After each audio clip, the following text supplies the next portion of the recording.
Imagine being able to build an app with your name on it, just by thinking about it. Meet Base 44, a complete AI creation platform. Describe what you want, and watch it take shape. You can plan, customize. Wait, come here. Open the gate.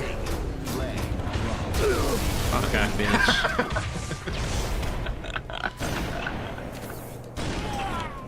Dumbass gone rogue.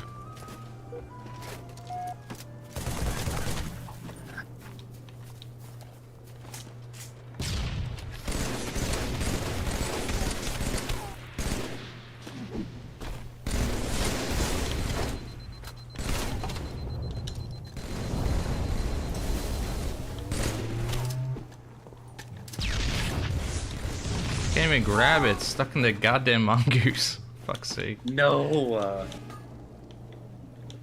There's no vehicles. Fuck. Watch this down there, Nid. Banger. I know, again.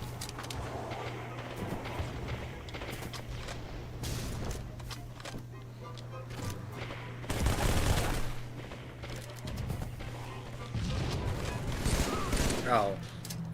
Flag. Let us score.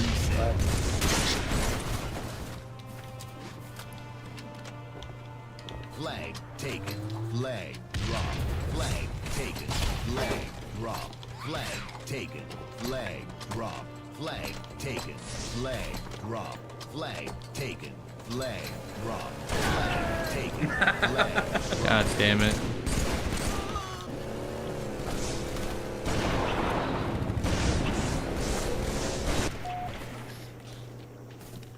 No. Flag taken. Flag drop. Flag taken. Flag taken. Flag drop. Flag taken. What a bitch, man.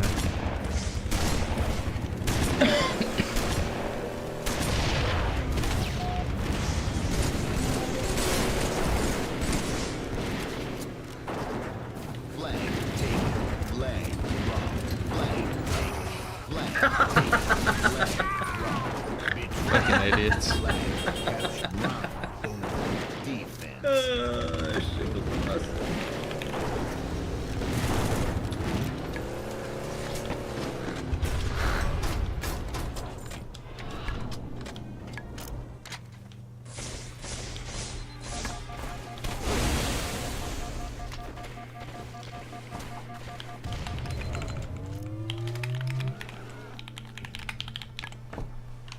Jesus. You guys are psychos, man. Hey, how is this fun for them? You know what I mean?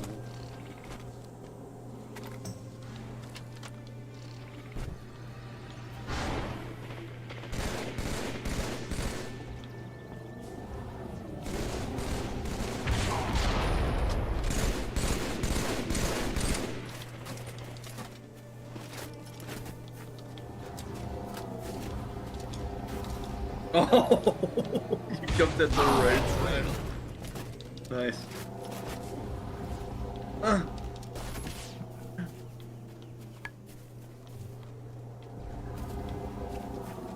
Oh, he's right here. He's one shot. Poor guy just wants the cap, man.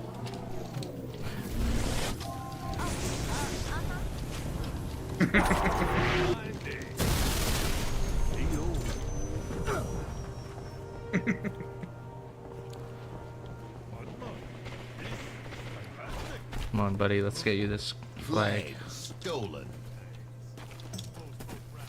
Flag drop. Flag stolen. Flag. Flag stolen. Flag drop. Flag stolen. Flag stolen. Flag drop. Flag stolen.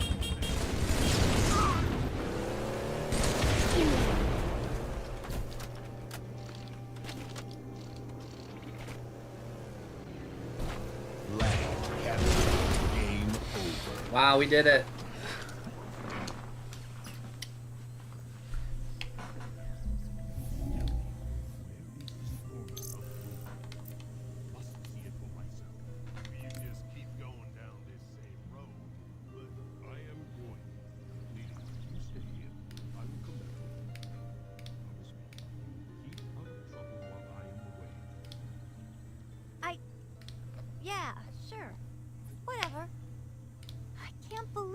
left me with the weird mud guy. What? You've gotta go already? No, careful with that there vial. She's a bit leaky.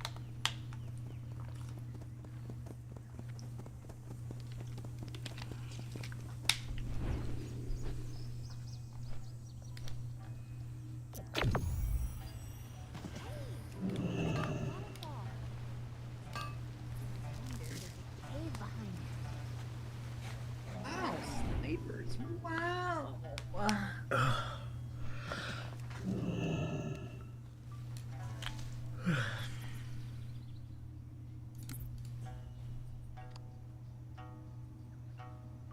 I don't think so, Talmadge, no.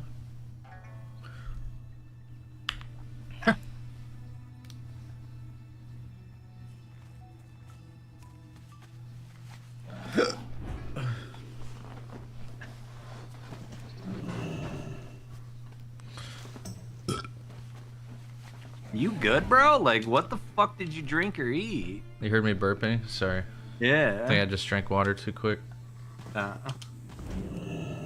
guy's fucking either pounding food or just had a shitload of like carbonated something. Bro, I saw this video. Some fucking stupid kid decided to do like the Sprite banana challenge before he went on like an insane roller coaster. No way. He just And throw yeah, up everywhere. He literally threw up all over himself on the ride. It was the most disgusting shit. It was just everywhere. And like the roller coaster went in reverse, so like it came back like he did like a backwards flip and it came back down like on his face. It was insane.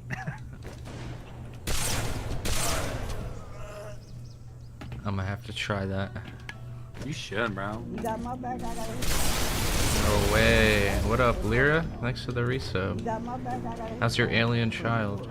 Is that the Lyra star? You got my back. Yeah.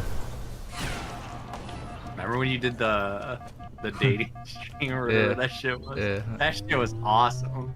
Bring it back, bro. I tried, bro. I tried. Who ended up winning that, by the way? Tay. They won the first one. There was clearly a bias there. Yeah. It wasn't because he was super jacked or anything. Yeah, no. It wasn't like he's just handsome and like stuff.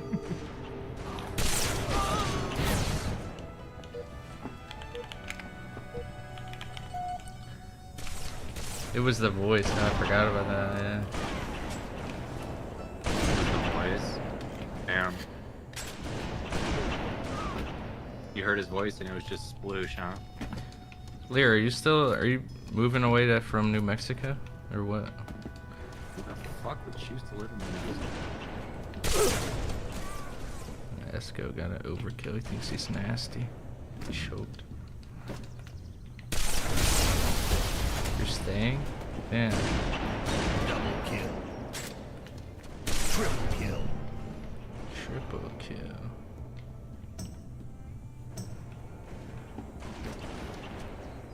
Mac didn't even really win the second one. He kind of cheated. Spree. Because he wasn't even supposed to be in it, and then he joined like halfway through, and then like was drunk. And Wait, there's been two of them? yeah, there's another one. When the fuck was the second one? It's like a year later. Oh, I don't ever remember fucking watching them. I remember the first one. I'm kind of a deal hunter.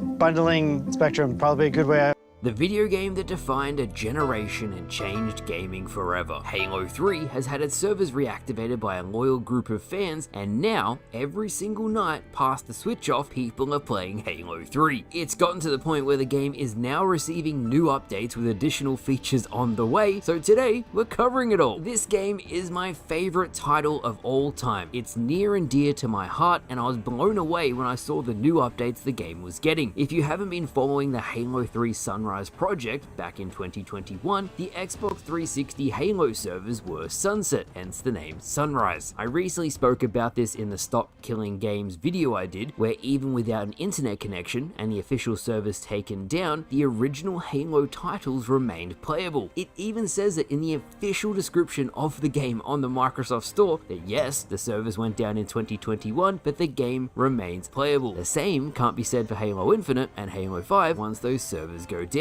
This means that Halo 3's campaign, custom games, Forge, theater, and now matchmaking all still work. Speaking of the Stop Killing Games initiative, it has now passed 1 million signatures. A huge accomplishment, so thank you everyone who signed. So back in 2021, the original Halo Xbox 360 servers were taken offline. The Halo community, on the other hand, had different plans. By backing up all of the stats from the original Xbox Live version of the game, the long journey to restore the online functionality began. It started with simply turning matchmaking back on. You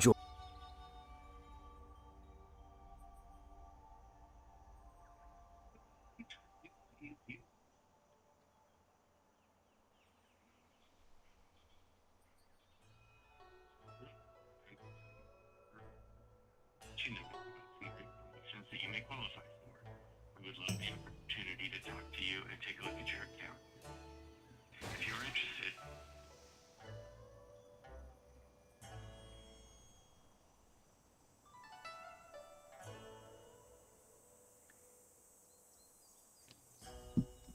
join a host, he searches matchmaking, and because the legacy playlist information had been saved and backed up, all of the maps and all of the game modes were still there. One of the first things that was brought back online was that you can load into games and it will change up the teams every single game. The biggest thing this has allowed the fans of the series to see is the pre and post game lobbies, the veto function, and to experience the game just like their childhood. The largest difference I noticed was the culture. The people who love these original games host these sessions, and the players who join, they're just there to have fun. It's a bunch of Halo fans who love the series, chilling out just like the golden days. Nobody takes it too super seriously, everyone just gets on vehicles, they drive around, they play matchmaking. It is the best Halo has to offer. Meanwhile, on Halo MCC, I see max rank people winning games 50-1. Even you guys commented yourself, Halo MCC is really not a great ecosystem for a returning player, because they all get smashed. Now, while we are talking about things returning, the veto function. It's something that I was surprised never returned. On Halo Infinite, I played the exact map and mode combination 4 times in a row. A veto option would allow me to vote to skip to play something else. Even a pre and post game lobby so I can see who I'm playing, add friends after a match, and potentially party up with random people. These features are integral to the Halo experience and are sorely missed. I had some of you guys ask me, Remy, make sure you include social features. So here I am mentioning it in case any Halo Studios developers are watching. The coolest thing I saw was that in the year 2025, and today is the 7th of July, the 7th of the 7th, it's Bungie Day. And just like Bungie Day back in the day, Halo 3 is featuring the original playlist with the original map and game mode combinations. Back in the original Xbox 360 Halo era, there was a set of achievements called Road to Recon. 7 challenging achievements that span across Halo 3 and Halo 3 ODST that when completed grant the user the elusive Recon helmet on Halo 3. On Bungie Day, which is today, a playlist would go live. This playlist was unique as that every time it came back, your experience points in that playlist were reset to 0. It didn't take it away from your total XP, but it did allow you the opportunity to get the Vidmaster 7 on the 7 achievement. The Vidmaster Challenge 7 on the 7th was a Halo 3 achievement that required you to enter a ranked or social playlist with 7 experience points on the 7th day of any month. Now the reason why I'm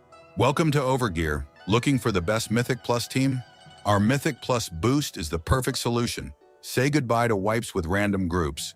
No gear. Mentioning achievements is because you can still earn achievements. That's right, whether it be campaign, whether it be multiplayer, online or local, all the achievements are still earnable. To take it a step further, the absolute wizards of the Halo 3 Sunrise project, they are working on bringing back the Road to Recon, a way for players to relive the original experience of unlocking the legendary helmet. It is still a work in progress, it is very early on. Once it comes out, I will let you guys know. More than that though, and what is actually functioning is XP progression. 1 XP for a win, -1 XP for a loss. It even has your old XP from the old Bungie Halo 3 days saved on the server. So say you have a gamer tag and you haven't played in say 3 or 4 years, you load up, you join a host, you will have your same progression as you did when the servers went offline. How cool is that? There's even a new website that will show the in-game screenshots, as file sharing is another feature that is on the way. You'll be able to share your clips, your screenshots, your full film. It is literally going to be Halo 3 from 2007, just like you always remembered it. You can even load up Halo 3 today, because it is the 7th on the 7th as you see this video. I was on the Xbox 360, go to Valhalla, load it up in custom games, and you can see the 7th column logo, which is the Bungie logo, on the wall of the map. It will disappear at midnight when it rolls over to the 8th of July. I also have to say, while we're on the topic of achievements, the Halo 3 achievements, they all look beautiful. Maybe it's the 360 era dashboard, maybe it's the nostalgia, but I always thought achievements were worth something back in the day. It's awesome that they still can be earned, just like 2007. It's so wild to me that Halo 3 in 2025 is having all of its features restored. File sharing's on the way, matchmaking is coming back with new and returning playlists, campaign, custom games, theater. It's all going to be the way it was. It's all going back to that golden era of Halo. And that's what Halo 3 Sunrise is. A throwback to a different era of gaming. An era of when games launched finished, feature complete, right out of the box. Just looking back at the original map packs on the 360 marketplace took me so far back to my childhood. I even remember the Bungie trailers for the heroic, legendary, and mythic map packs. I even remember how over time, throughout the years, every single playlist on Halo 3, outside of Social Slayer and Lone Wolves, became DLC required or you couldn't play them. Hell, if you want to go even further back, I even remember each weekend a new playlist would be rotated in for double XP weekend. It really was a different time. Now, if you are a fan of nostalgia, and I sure am, back when Halo 3 was at its peak, everyone would look at the map, they would see how many players were online, and it was a massive part of what Halo 3 was. The map would light up based on where people in the world are playing, and now the Halo 3 Sunrise project has brought that back too. That is absurdly cool. It will say how many people are online, where they are playing from, and it's one of those small details that really show just how much passion is going into the project. Above all else though, the thing that most people, and even I noticed, is that things just work on these older games. There's a plethora of issues that we see from modern gaming. The biggest one for me is when I load up Halo Infinite, it takes upwards of 1 to 2 minutes just for the main menu to load the playlists. On the older Halo titles, this was instant. The always being online current video game era has changed so many things. You can't even save films on Halo Infinite, let alone record your own and then come back to it after years and years and years. I literally grav lifted over on Valhalla today, hijacked the Banshee mid-air, went into theater and clipped it out. You can even record clips from the campaign, and because of that, I'll now be able to watch these highlights when I'm 65 and wrinkly, when I'm showing my kids Halo 3 from 2007. You still can't save films on Halo Infinite. There's something about the way Halo 3 looked, the menus,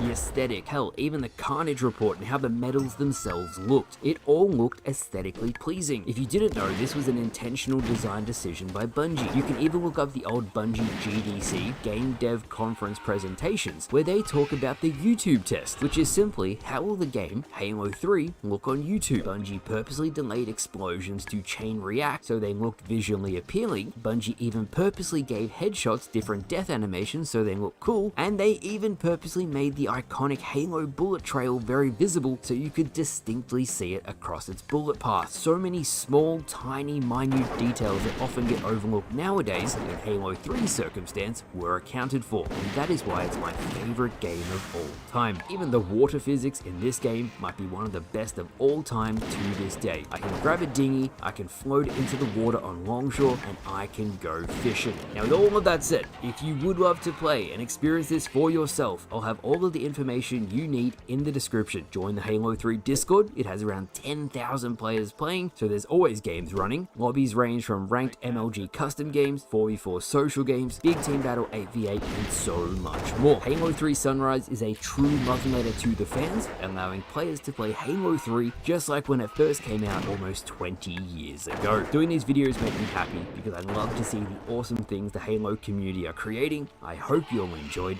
Thank you all for watching, and I'll see you guys later.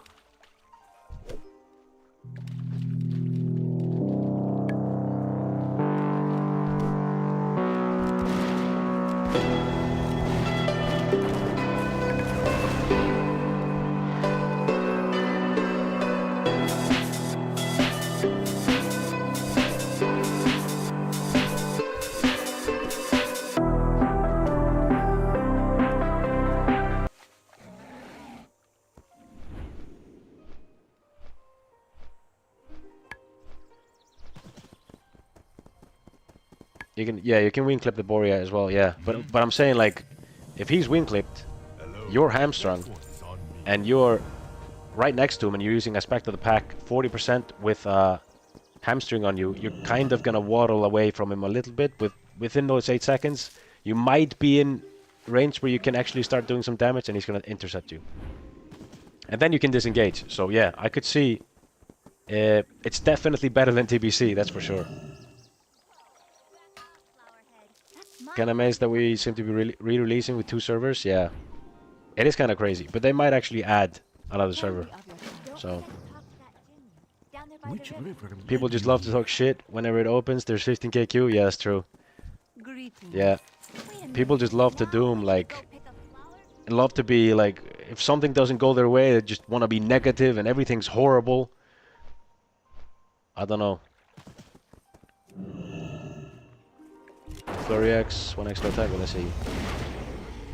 Gonna play Disc Shadow and make Combat Axe Rogue for alt. Yeah, I mean, Combat Axe, I guess we'll see how good it is. It's interesting though, that's for sure. The bleed spec. Without Master's Call, Hunters will suck hard on a long fight in arenas, like 0 defense, 0 damage. Nah, Nika, they're gonna suck. They're not gonna be great in... They're gonna be like A tier in 3s with BM, maybe B tier even. But they have an S tier comp. They can play with a Disc Priest and a Resto Druid as survival marksman in 3s, just drain build. And in 2v2 with a Disc Priest and a Druid, they can play the drain build. This build is absolute S tier. They're not gonna suck ass in PvP at all.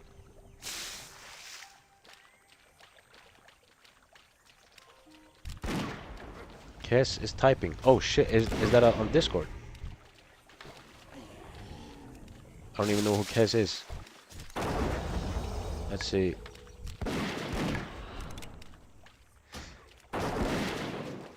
It's called Pin Down. Wait, let's see. The Crab Pet. Oh yeah, they have the root. Yeah, yeah. You keep adding stuff that makes them better, man.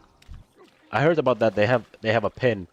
It's gonna make them definitely better. But then again, like in PvP, they're more about draining than doing damage. But it's definitely gonna make them better. Good points. Content dev. Okay. Please be launched.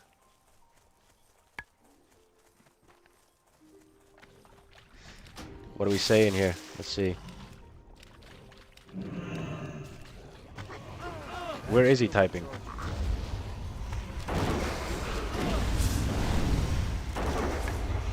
Oh, yeah, this guy. Okay. A lot of the Doomers are also Turtle Wild tryhards. The diehards. Yeah. I feel the need to shit all over Epoch. Yeah, that's true. It's weird, man. Something new comes out, people are excited, and you just want to fucking, like, bash it. It's weird. My random generator chose Shaman for my main, so let's go.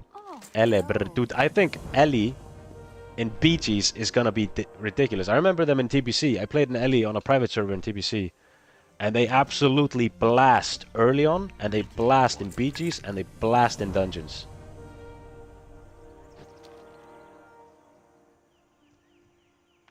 So typing on the list, can't see in what channel.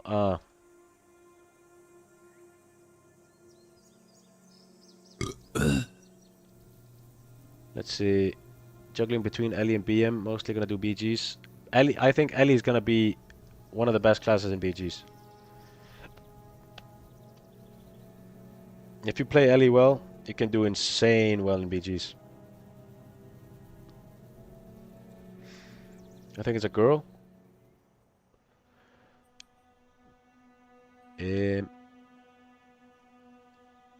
I still think enhanced will be better than what most people think in PvP. Certainly nowhere near locks or anything, but damn good.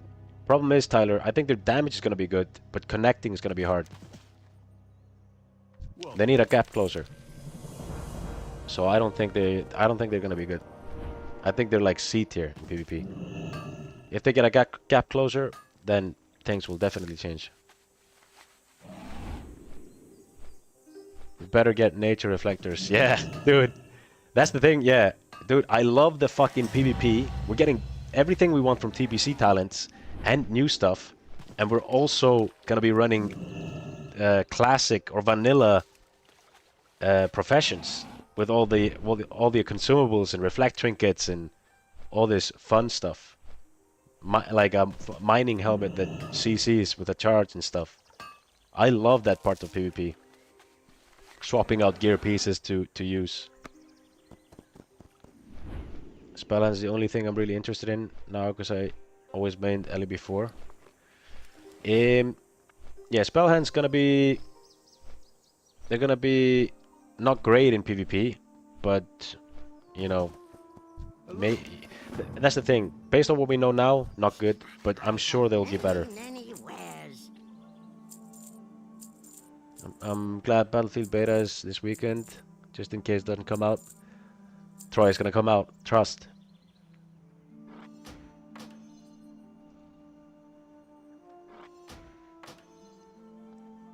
Well, PvP has potential to be mad, yeah.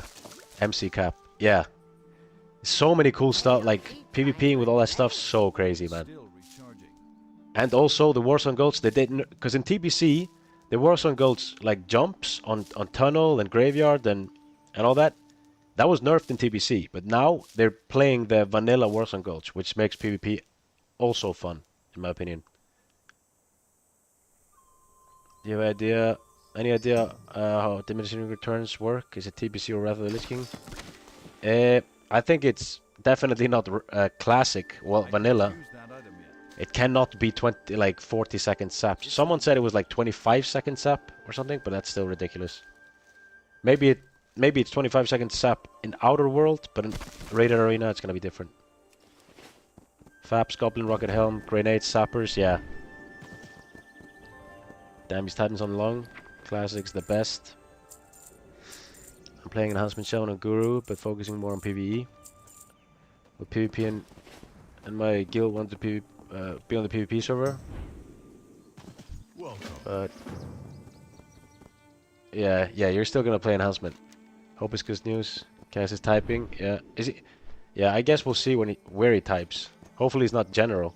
Welcome. He's preparing something. They do get pushback protection with their earth totems. Check the talent. Yeah, they do. So Ellie, dude, Ellie is gonna be crazy with a Holy Paladin with Consecration Aura. They have 100% pushback reduction. Playing LM is gonna be food for millies from what I remember. Yeah, but I'm talking about BGs. Arena, open world, way different. I'm talking BGs where you're like with other players. You're not necessarily the focus all the time.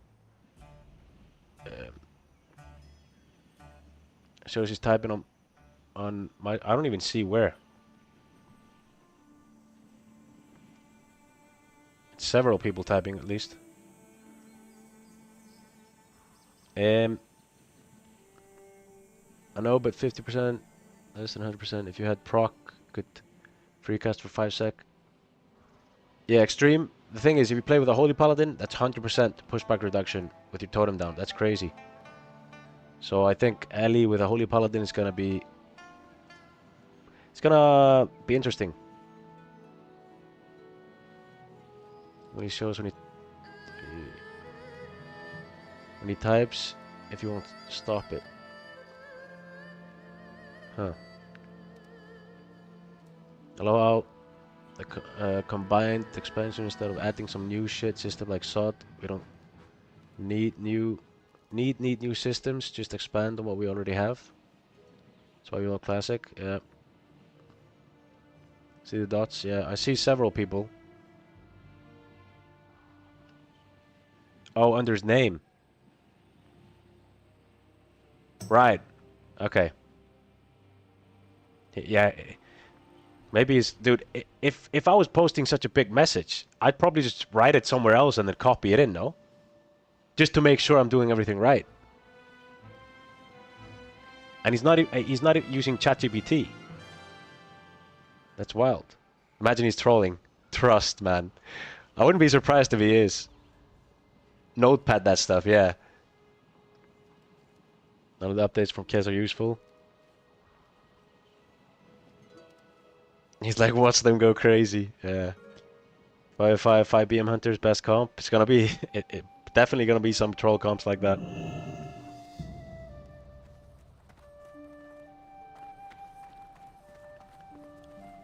Okay, it's not the good news. It's probably because some excuse. See the next...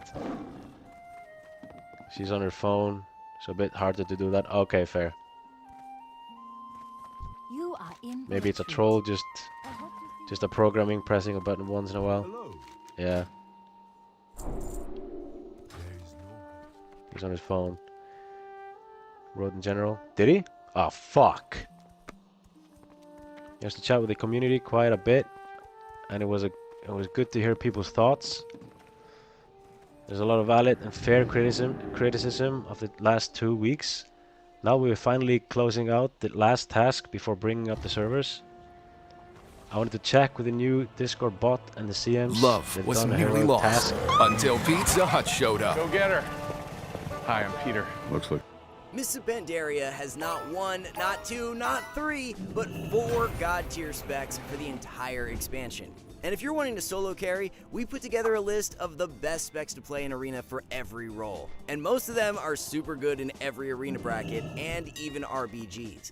Right now is the most exciting time to PvP because the playing field gets leveled, and with the right knowledge, you can get an insane start over everyone else. We take this seriously, so we sweated it out and created not only a brand new add-on that instantly gets you the perfect UI with one click, but we paired it with creating some amazing class courses with the best players, covering everything you need to get ahead insanely fast. Trust us, MoP is a completely different game than what you're used to, and knowing exactly what's worth tracking in this expansion will make a massive difference. Let us set up everything for you so you don't have to worry about anything but playing the game. We have you covered with the best nameplate profiles, weak auras, omnibar, and more. All available with the click of a button, with the complete package only being available to Skillcap members. And as you're gearing up at the start of the expansion, Skillcap members will even get in-game BIS lists. And Reforged profiles automatically set to give you the perfect stats in PvP. Trust us, it will save you hours of research. So if you want to truly get ahead, you're definitely going to want to use all the amazing features we offer at Skillcapped, which comes with a 400 rating increase guarantee. Check us out after this to access both retail and MoP guides in one subscription with the exclusive discount link below. Starting out on the melee side, we have 3 specs that really stand out, including one of our 4 gods.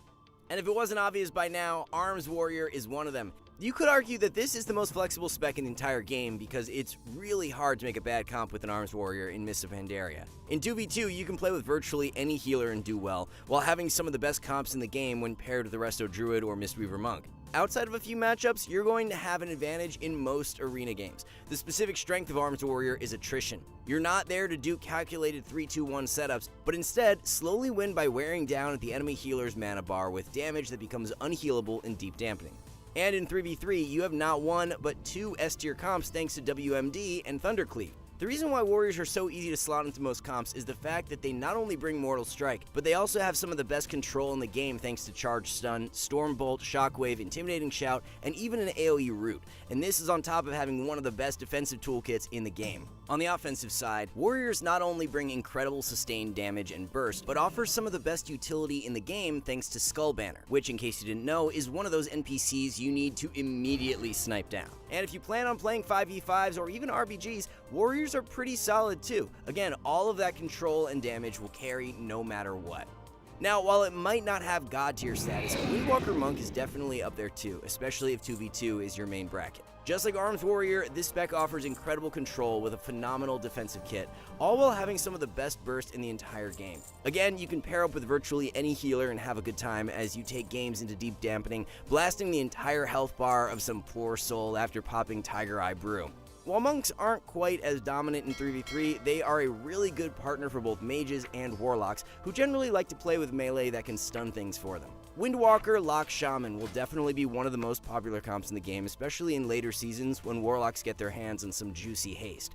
Monks can actually cosplay as a dot class in this comp thanks to Storm, Earth, and Fire, which allows them to split their damage between different enemy targets. While they might not be the best melee in RBGs or 5v5, the raw performance of Windwalker Monk in 3v3 and especially in 2v2 is what lands them on our list. Now, even though it doesn't have God status, we think Unholy DK is the third best overall melee in the game. The MoP iteration of Unholy is definitely better than the retail version, but a bit worse compared to its peak in Wrath of the Lich King.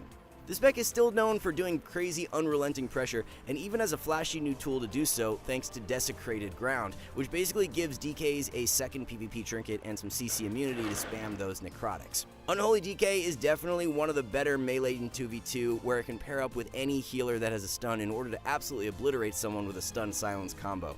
Unholy DK is also exceptionally good in 3v3 and is known for pairing well with any spec that matches its unrelenting pressure. Hell, we've even heard that DK Mage is a good comp in 3s and that DK Demo Warlock can be a strong but gimmicky comp later on. And as always, Unholy DKs are really strong in RBGs for controlling teamfights and do really well in some melee cleave 5v5 lineups. But now let's take a look at range DPS, where we have 4 specs this time, including 2 gods and 1 long-term investment.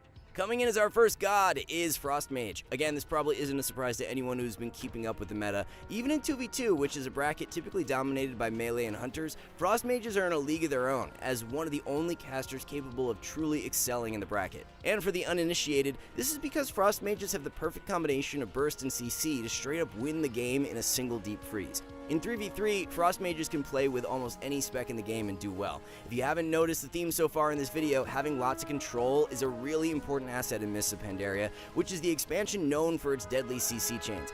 You have a lot of flexibility over how you dictate all of your control in 3v3, with the ability to deep one target, blanket another, instant sheep a third, all within a few globals. And if you plan on playing RBGs in 5v5, then don't worry, as Frost Mages are really good in these brackets too. Who is the second god of range DPS? Well, it's none other than Elemental Shaman. Let's get one thing out of the way. Ellie isn't that great in 2v2. It's good to think of it more like a support spec than a standalone DPS. Your damage is good, but not good enough to win by yourself. Now, we don't want to deter you because Ellie definitely gets a ton of mileage in 3v3. You're there to play goalie for your team, being highly disruptive, zoning enemy players, while chucking in a few meatballs here and there. Because of this, Ellie has a ton of comps you can play in the 3s bracket, including 2 of the best comps in the game thanks to Thundercleave and Ellie Mage. Later on in the expansion, you should also expect LSD to become more popular as Warlocks start to ramp up their stats. And when it comes to RBGs and 5v5, Ellie is definitely competitive. You really can't go wrong having high consistent damage, Tremor Totem, and one of the best knock effects in the game.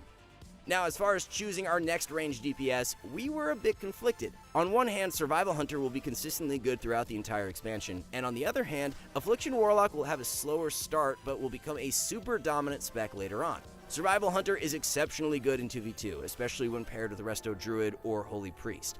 In case you didn't know, this is the only Hunter spec with Entrapment, which makes life a bit easier against all those warriors running the bracket. We wouldn't say Survival counters warriors, but it's much better in the matchup compared to Marks. Survival is also in a unique position in 2v2 since it brings really good sustained damage with a ton of control, especially when paired with Resto Druid or Holy Priest. When it comes to 3v3, Survival has a wide variety of comp options, ranging from Ret Hunter, KFC, Jungle Cleave, Beast Cleave, and even a relatively niche comp, HLS. Pairing up with an Affliction Warlock gives you a unique mix of dot damage with tons of control. Seriously, this comp is an absolute nightmare for enemy healers. Not only do they have to pump out heals, but they're going to get bombarded with CC. And speaking of Affliction Warlocks, this is a really good investment for anyone looking to play the entire expansion. Don't get us wrong, AF will still be really good in Season 12, but won't truly become overpowered until later seasons, when gear has substantially more haste. No matter what, you will have a ton of comp options in 3v3 and can play with almost every class in the game, especially other casters. And while Affliction Warlock isn't the greatest in 2v2, you can get by playing with a few different healers and even balanced druids. Yes, that's right, Boomy Warlock is one of the best 2v2 comps in the entire game. And if 5v5 or RBGs are more of your thing, then don't worry, since Affliction Warlock is stupidly good in both brackets. Now, when it comes to healers, we have our fourth and final god. And that, of course, is Resto Druid, who is undeniably the best overall healer in the game, strong in every single bracket, especially 2v2. Having infinite mobility to kite melee, spammable CC, efficient healing, and even solid damage output thanks to Heart of the Wild, you have everything you would ever need to do well in the 2v2 bracket, and there are tons of comps you can play. You can go the attrition route, playing with a warrior or Windwalker monk, or go for a CC heavy setup by pairing with a mage or hunter. When it comes to 3v3, you have tons of options too. Normally, healers are stuck either playing cleaves or having one solid melee caster setup, but Resto Druid is so good that it can play every single archetype. In fact, when we made our 3v3 tier list, Resto Druid was the primary healer in every S tier comp, including WMD, Thundercleave, Ellie Mage, and RMD. Without a doubt, the absolute best partner for a Resto Druid will be a mage. Not only will you have insane CC synergy with Cyclone and Polymorph, but you will also get Ice Block from Symbiosis, which is obviously super broken. And if you're planning to play 5v5 or RBGs, don't worry, since Resto Druid is also one of the best healers in these brackets too.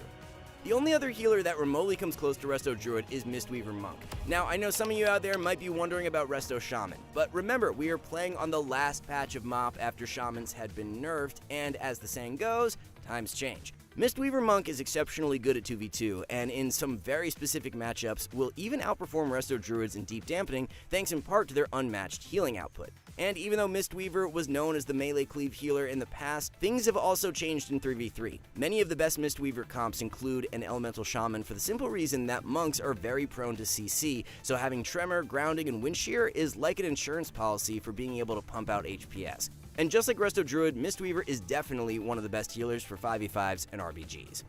And no matter what class you decide to play, we got you covered at Skill Capped with a rating gain guarantee for both Classic and Retail. We are the #1 resource for mastering MoP PvP with hundreds of guides available right now. And if you want to skip the annoying process of setting up your UI, we got you covered with a brand new update to the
mean, it's literally just too good to pass up, right?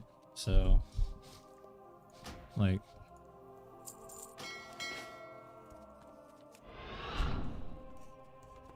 it's too good of an investment. How much are whatchamaffuck's going for?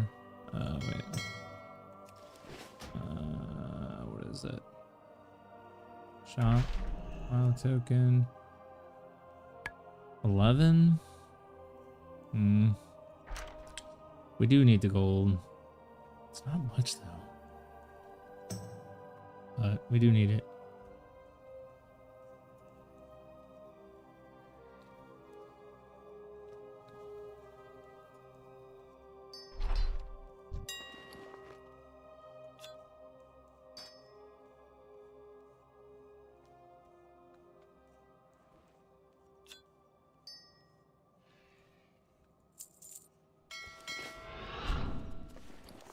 All right. Honored, I'm sure.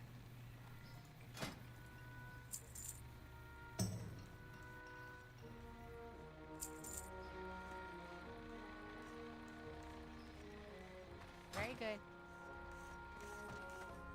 Mastery. Parry. Dodge. Hit. What's my hit at now? My hit's fine. So I guess we just do mastery. There's literally nothing else good to do.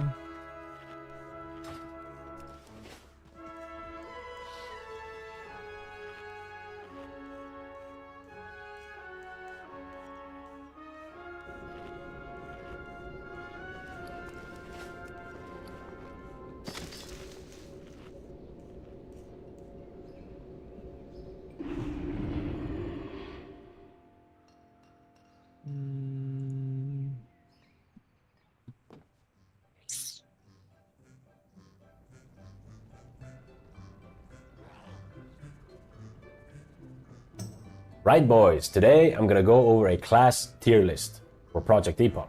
A lot of people are torn between 2 or 3 classes. Maybe this will clear things out for you. If you have something to add for any class, throw it down in the comments and let me know. And also it could help other people choose their class. Right, let's get into it. Druids. Balanced druids are gonna be needed in raids because of their fairy fire hit rating for melee attacks. They're definitely not gonna be good in arena. Some people think they're gonna be super good in world PvP. I don't think so. I think they're gonna be mid-tier. I think once you catch up to them, they're completely fucked. Feral Druids. Now, Feral Druids are the most overrated class on Project Epoch right now. People seem to think that because of the on-hit effect that does damage on your auto attacks, like Fiery Weapon or something like that, if a new enchant comes that's absolutely broken, sure.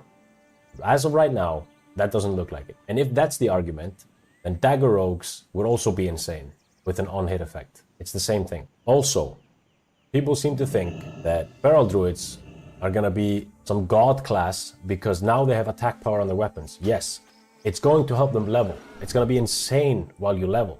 They're gonna be significantly better than they were pre-60 in TPC and Classic because the attack power on all the weapons that they get in their form. However, 60 is the max level. 70 was the max level in TBC, and you also had the attack power on your weapons in TBC. So nothing's really gonna change for you at max level. It's gonna be the same as TBC. Realistically, you can look at Ferals in TBC, see how strong they were there. It's gonna be the same, apart from some on-hit effect. It's not gonna change a thing, unless there is an insane enchant that changes it. Feral Druids might have decent DPS in PvE. They don't have cleave though. They're not good in PvP unless they go with a rogue in 2v2. Then they're S tier. That's the only S tier comp they can play. Everything else is like B, C tier. They're not really good in PvP. I'm going to give Druids a B tier. They're overall a decent class to go for. Balance, not really that good, but Balance might get some buffs early on. I think they're going to be the first class that's going to be buffed, so maybe things can change. I'm going to put them in B tier. And I know a lot of people are going to disagree with me, but that's okay. Now, Hunters. Hunters are essentially TBC version of Hunters with Disengage and Wrath of the Lich King pet talents. No dead zone. They're gonna melee weave. They were the best DPS on single target in TBC, it's going to be the same now. They're just going to be the best DPS unless something changes. In Arena, if they play with a Resto Druid in 2v2, absolute S+ tier comp, if you play it right. World PvP, PM is gonna be insane in World PvP. PM with cooldowns is insane. PM without cooldowns, not really insane. But if you're gonna play Survival or Marksmanship, World PvP, A tier. They have some counters. But overall, I'm giving Hunters S tier. Now we go for Mages. Mages are looking very strong in PvE. Shatter is gonna work on bosses. And while leveling, Arcane Blast at level 20, Arcane Barrage at level 22. Single target early on is gonna be insane. Frost is absolutely amazing in PvP. They have a lot of fun specs to play both in PvE and PvP. I think Mages are in a great spot. However, they do have a lot of counters in PvP. However, Mages need a lot of CC in Arena to be good. And with all the stun reduction, you are taking the best comp away from them. You're nerfing that by a lot, which is Rogues. A lot of people are gonna have stun resist. A lot of people, which makes Mage in Arena not as good. I'm giving Mage A tier. I'm gonna play Mage as my ult. I wanna put them in S tier, but I just don't think they are S tier, quite S tier. I'll give them A+ if I could. So yeah, Mage is overall a very good pick. Fun specs in PvP, fun specs in PvE, insane in World PvP, a lot of control, just a very fun and a good class to play. Paladins. Paladins are gonna have an easier time seal twisting. They buffed the seal twisting timer from 0.4 seconds up to 0.5 seconds. They get an AoE seal. When you use that seal, you cleave with your auto attacks, but your judgment is gonna do AoE damage in front of you. That's gonna be very good. So their cleave damage is gonna be good. They scale with spell power. So a paladin with good spell power gear is gonna do pretty good cleave damage. A good seal twisting paladin is gonna do insane single target damage. They might keep up with hunters, and they might even top hunters. I literally wouldn't be surprised. PvP, they work with a lot of comps in 2v2. They're gonna be very good in 3v3. And in World PvP, Red Paladin is gonna be very good because we're using consumables from Classic. That wasn't used in TBC. In TBC, no one really used consumables from Classic, like FAP, Swiftness Pots, you know, Flash Bombs on Druids, whatever. That was used in Classic. Now that's going to be used, which makes the immobile classes better in World PvP. So if you're going to be playing Red Paladin in open world, drink Swiftness Pots like crazy. Prop Paladins. So Avenger Shield for Prop Paladins is going to be instant. If you have a group of mobs on you and you want to pull the next pack, before you had to cast the Avenger Shield, that would take ages. Now it's instant. Your chain pulling is going to be better. The Paladins are going to be the best tank while leveling up by a mile. And also at level 60, they're going to be the best tank because of this talent right here. This was changed. This used to be when you were under 35% health, you take 30% less damage. Now, all damage that takes you under 35% health also does 30% less damage. Even crushing blows. Everything. Holy Paladins are going to be splash healing in PvE. They were already the best tank healer. Now they're going to be even better. They're not coming close to a Holy Priest, but they're going to be very good. And also, Shockadins are looking like they're buffed. They're going to be good with spell power scaling and Holy Shock, reduced cooldown. They might do some good burst in PvP, in BGs and whatnot. I would put maybe Shockadin in C tier, but overall I'm putting Paladin in A tier. I think they're going to be, and they might even be S tier. They might even be S tier. It just depends on how good the gear is for spell power scaling. We just don't know yet. For now, I'm putting them in A tier. Best tank in the game. Red's gonna be insane. Holy Paladins are gonna be good, but not quite there. So Priests, best PvE healer by a mile. There's gonna be a lot of AoE damage based on what we saw in the beta. Bosses are doing a lot of AoE damage. You're gonna need a lot of Holy Priests in raids with Circle of Healing. This Priest, the best healer in Arena. You got Pain Suppression, Silence, and Power Infusion now. This Priest essentially works with every single class in Arena because they have a Silence now. So it just makes them absolutely insane. Shadow Priests, absolute bullies in World PvP. They always have been. They're going to be needed for raids. However, they don't really do a lot of damage. But they're going to be useful in raids because of the mana. Shadow Priests go for Pain Suppression in PvP now because Vampiric Touch doesn't have Dispel Protection. In Arena, Shadow Priests aren't really good. However, Holy is so good in PvE, Disc is so good in PvP, Disc is going to be very good in World PvP, insane in Arena, Holy is going to be insane in raids. I cannot give them lower than S. Even though Shadow is not really good, they're going to be useful in raids for the mana. Shadow Priest, I would say, is S tier in World PvP. They're just not really good in Arena. They work with Rogues, but now Rogues are nerfed because of the stun, so a lot of Rogue comps just aren't going to be as good as they were in TBC. But I cannot put Priest in A tier because Disc, and Holy are just so strong in PvP and PvE. Rogues. Now, rogues are gonna be good in PvE. They seem to be good in PvE. By no means are they close to Hunter, but they seem to be very good in PvE. They're deadly poison skills with attack power, so we've yet to see how that's gonna work out.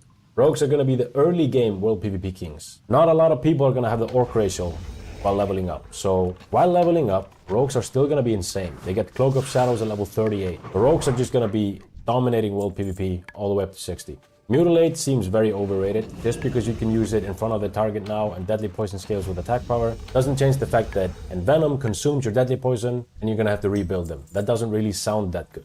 Unless they have some set bonus in store for that. Mutilate seems very overrated to me. Sub in PvP, also very good. Like obviously S tier, S plus tier. But at 60, a lot of people are gonna have 30 to 35% stun resist, especially on Gurubashi, where all the PvPers are. Rogues are gonna be rough to play. Imagine third of your opener being resisted. Imagine fighting someone and cheap shot and kidney shot resists. Not a good time. I'm putting rogues in A tier only because of the stun resist. It takes away a lot from them. And I think people are not really looking at how detrimental that is for rogues in PvP. And in PvE, they're gonna be good, but no means S tier. I think they're gonna be A tier in PvE. And obviously, world PvP, they're gonna be S tier, arena, A tier. And again, this might ruffle some feathers. People believe in rogues, but I think everyone knows how it is to play against someone, even if someone has 20% stun resist, it feels like 70%. It's insane. Imagine fighting people with 35% stun resist. And I can promise you, there will be so many rogues on the Discord complaining about this stun resist. It's going to absolutely ruin their gameplay. If you don't believe me now, just wait and watch. Now, shamans. So resto shamans are gonna be great in PvE. I would put them at A tier, A plus tier in PvE. Problem is totems and bloodlust are raid wide now. So you don't need as many shamans now. I think elemental shaman is gonna be S tier in BGs. They're just gonna do way too much damage. You have to shut them down or it's gonna be good night. So for Warzone Goats meta, I think they're gonna be insane. I think by no means they're gonna be insane for world PvP. I think enhancement is lacking a little bit behind. Enhancement's gonna be very good in PvE. I think they might even be S tier in PvE because of the Wind Fury buff. The Wind Fury is now 36% chance to proc instead of 20. And enhancements seem to be doing good on the beta. Elemental is probably not gonna be the best in PvE. They're gonna be S in BGs. Resto is gonna be A in Arena and A in BGs. Enhancement in PvP, I would put enhancement at C tier PvP, unfortunately. So, with a mix of all this, I'm putting shamans overall in A tier. And warlocks, now, in my opinion, probably the best class in the game. They are going to be insane in PvP. Fell Hunter sacrifices 10 to 20% of your maximum health to empower the Fell Hunter's next spell lock and reducing its cooldown by 10 seconds. This is going to be disgusting in Arena. Spell lock is just going to be so good in Arena. And having SL warlocks with this, you're going to close games in Arena very fast. And in PvE, they already were S tier in TBC. They were already S tier in Arena and TBC. They're going to be S tier in World PvP. It's just the best class in the game, in my opinion. Even better than Hunters. The reason I put them over Hunters is because in World PvP, they're better than Hunters. In Arena, they're better than Hunters. In 3v3, that is. Hunters have a very good comp with the rest of Druids. Warlocks have more comps to play. They are S tier, and they're better in 3v3 as well. Overall, Warlocks, in my opinion, the best class in the game as of right now, both in PvE and PvP, and World PvP. They're gonna be very good in BGs. I would maybe put them in A tier in BGs. However, you can play a Backlash Nightfall Warlock build with Shadow Fury. You're gonna be spamming instant Shadow Bolts all the time. You'd be doing insane damage with that, even though I would put them at A tier in BGs. So, a very simple choice to put Warlocks in S tier. Warriors. Warriors are going to be insane in Arena. I think they're S tier with a Disc Priest and a Resto Druid in Arena. I think they're S tier with a Red Paladin and a Resto Shaman in Arena. They have a lot of S tier 3v3 comps. So for Arena, definitely S plus tier. PvE, not really looking too hot. The one thing that's super cool about Warriors though, is Bladestorm with TPC version of Recklessness. That's never happened before. Usually Recklessness and Wrath, you would consume that instantly with Bladestorm. Now you're gonna have 100% crit on all your stuff throughout the whole Bladestorm. They're gonna have the best cleave in the game. And by cleave, I don't mean AoE. If we're talking a lot of mobs, we're talking Warlocks. Warlocks are gonna have the best AoE. Cleave damage, Warriors, hands down. In PvE, no world buffs.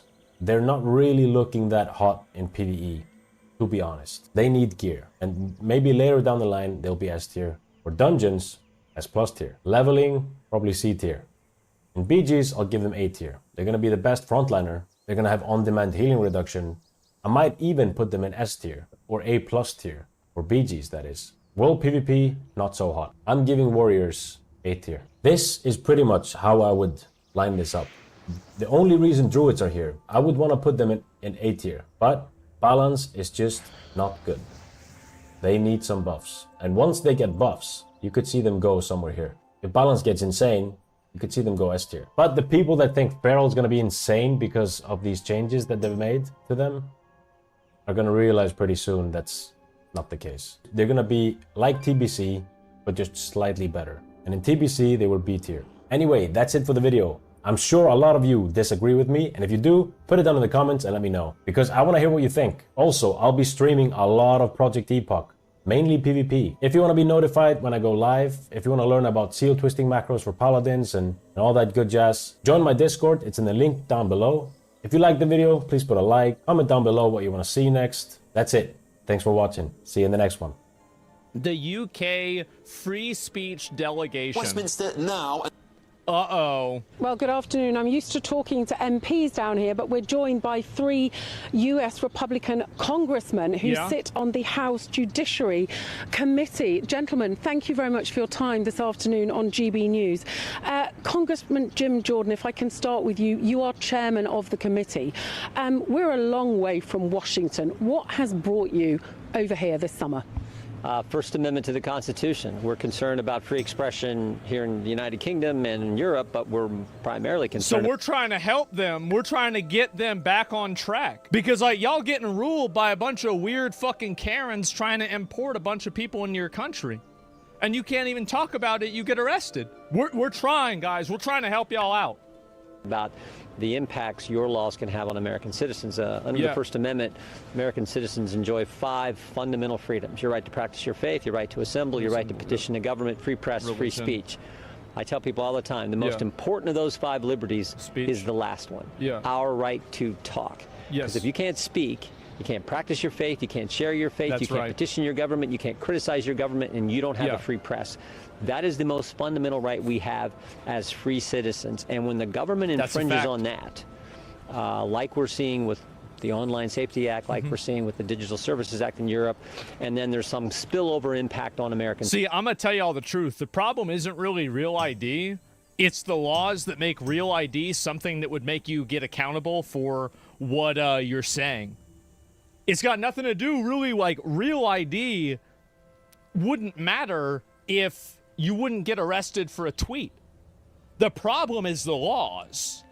Because people are already getting arrested for tweets now. They're getting arrested for them now. We don't have Real ID now. So how the fuck is it a problem? This is what we're going on.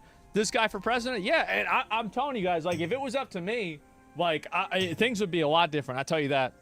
And they're trying to create things that spill over and other things. That was the point and why we were disagreeing with your tweet. Yeah, but like, I think that, and this is another thing why people, where there was like some dissonance between like the conversation we were having online about like the internet ID, is that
If they did, they would have stopped them from being raped from the people that are migrating. They don't care about them. They never did. Yesterday, telling your president that there was absolutely no censorship with this, that it was all about... It's a little bit harsh, but I'm just telling you the truth. It's obvious, isn't it?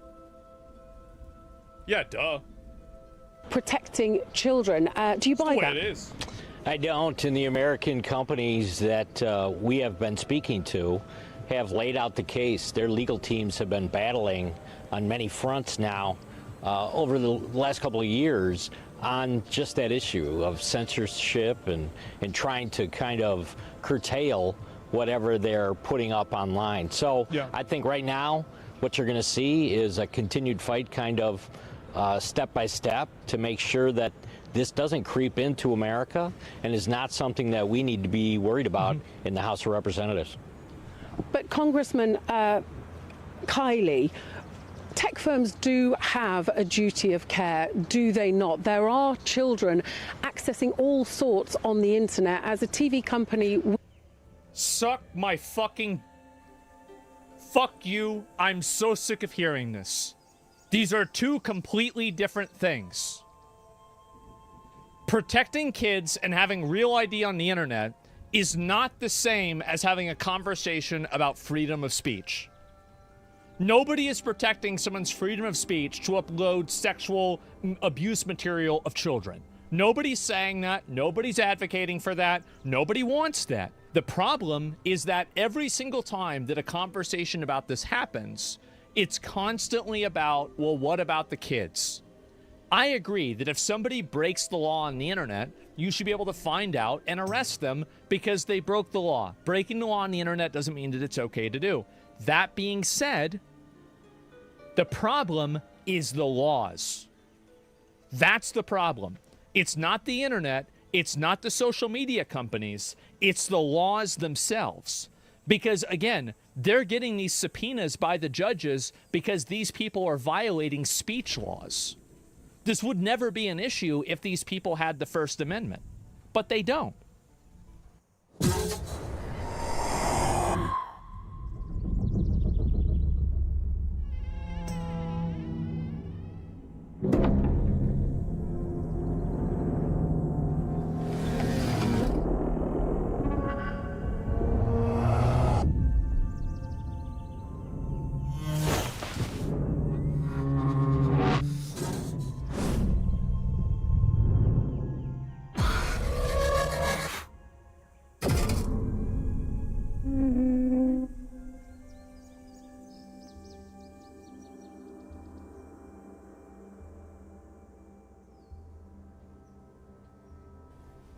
It's the parents' fucking responsibility. There are 50 other things that we have extra government regulation on because you can't trust the parents to always make the right decisions for their kids. We have thousands of examples of that. I think that that's a very reductive argument.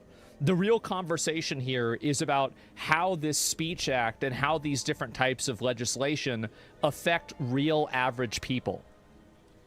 Freedom of speech does not equate to anonymity. No, it's two very different things. As we're trying to pull pirate software here, don't die on this helmet. Nobody agrees with this. It's not about agreeing with it or not agreeing with it. This is a literal fact and reality. It is a fact and reality that we have right now.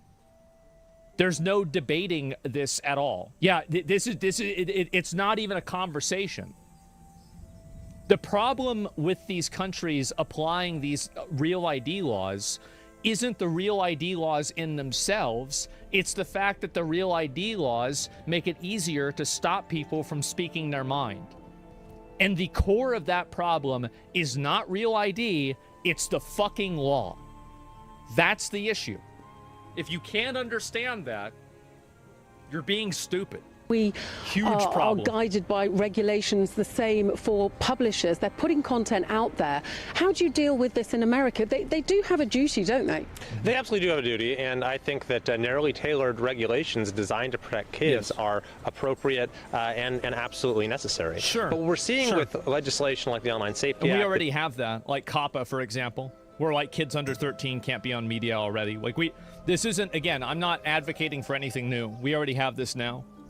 Digital Services Act in the EU is something very different. We are seeing a rising tide of censorship in the West. We see it in the EU, we're seeing it in the UK. We saw it in the US as well over the last few years, but we've turned a corner in our country in large measure thanks to the work of the Judiciary Committee under Chairman Jordan's leadership. And so we're here to dialogue with those who are fighting for this shared tradition between our countries here in the UK and in the EU, because this is, when it comes to a liberal democracy, this is the whole ballgame. You have no idea what's the point in the UK. Of course, in the UK, there's free speech. There's not free speech in the UK. You don't have freedom of speech in the UK. It's just not true. You're living a lie. Look it up and educate yourself. I want to know, have you made this mistake with your holster? And by mistake, I mean, did you get a holster that's uncomfortable so you don't carry all the time? You may have. And even if you hadn't, you probably want a holster that's more comfortable. Enter the Vanish holster, the world's most comfortable holster. And guess what? Today, it's buy one, get one free on these. That's right. We're not going to run this special forever, but if you grab one right now, you'll get one of these already at a discount, and then you'll get the second one 100% free. Why would you want this holster? You know, it's a great question. And the reason is, it's comfortable. Like I said, we have built it with premium materials like this yoga pant material in the belt that is supportive and stretchy, so that you can wear it all day long without even noticing it's there. It doesn't get stinky, slimy, or sweaty or anything like that. The front, made out of 1000D Cordura. Same material used in a lot of military applications because of its durability and its stretchiness. And then this on the back is a nice microfiber. It does the same thing as the belt. It just doesn't get nasty, practically vanishes on your body when you're wearing it all day long. Now this belt works with anybody of any size, so it doesn't matter how big or small you are, the Vanish holster is going to float your boat. On top of that, it works with all of your guns, 99% of them to be exact. Carries 2 additional magazines right here, has level 2 retention and a built-in trigger guard, and it's also ambidextrous. But most importantly, like I said, it's buy one, get one free. And here's even the best part.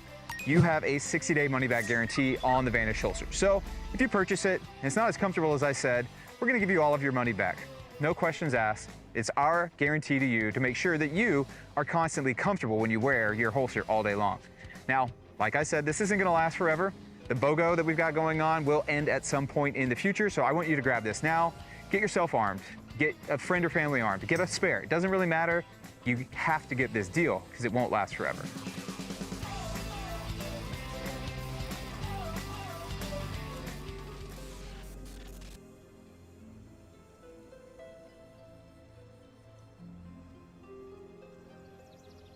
This is how to get in shape fast.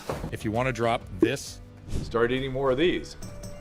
You might think this would take years to learn, but I'm going to teach it to you in 60 seconds. Watch this. Visceral fat can cause inflammation. It can accumulate in the heart, in the muscles, in the liver. Visceral fat is like a direct line to metabolic and cardiovascular disease. This type of abdominal fat is associated with a higher risk of death. So how do we get rid of dangerous visceral fat? Well, it's a lot easier than you might think. Am I the only one that didn't know this about visceral fat?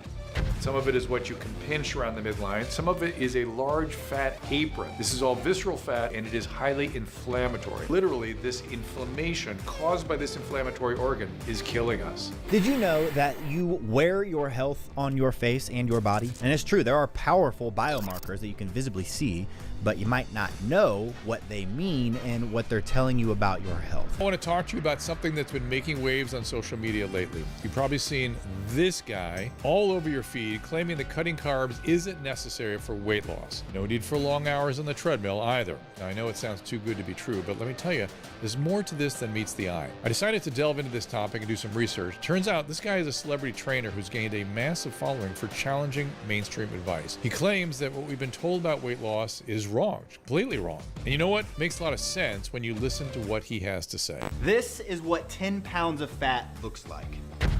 If you want to drop this or more, you got to take your metabolism from this to this. For anyone out there who doesn't know their metabolic type, stop scrolling for just 1 second and listen up, please. Is your body trying to tell you something?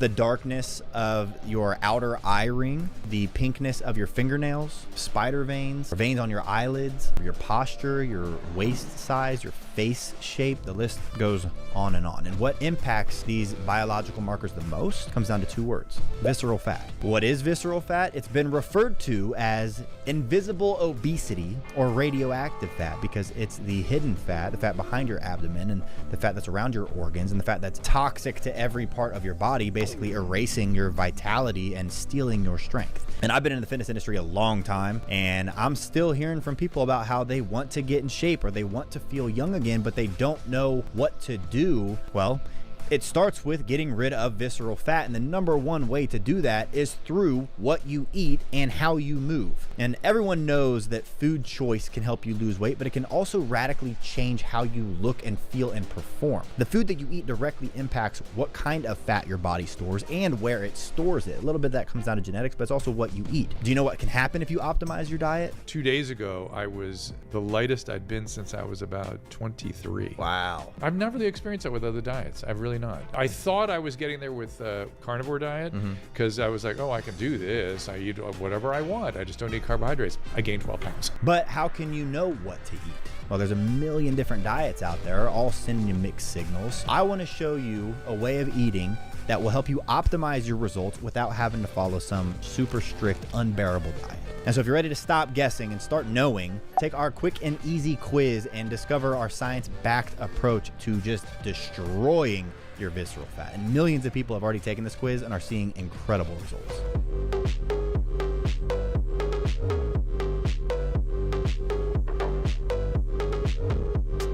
So this is our body type quiz. It's a free quiz. It's 6 different questions, super easy. It takes like literally 20 seconds. You can do it right now. And then at the end of it, it tells you what your body type is, but it also tells you the 3 most important things to do based on what your body type is, and it's completely free. And we won't ask for your email or anything like that. So if you guys want to check it out, click that link below, take my free body type quiz and get your personalized plan right now.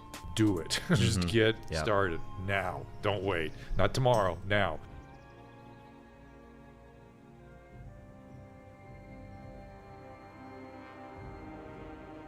Can't have a functioning liberal democracy without robust protections for freedom of speech. You don't have freedom of speech. We also had some horrific murders a year ago. There were terrible riots resulting from disinformation online. Now the police are looking at tweets, at things that putting on social media to try to sort of stave off further trouble. What's your view of that and policing tweets? Back to you if I can.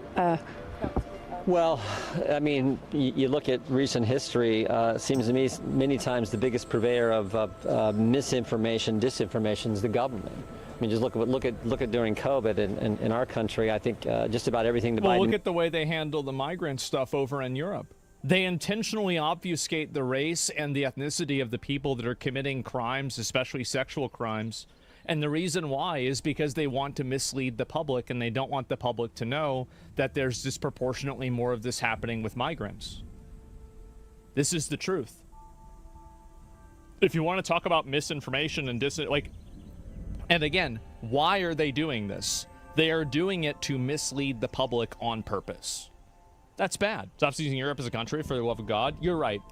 Poland doesn't do this. Poland is based.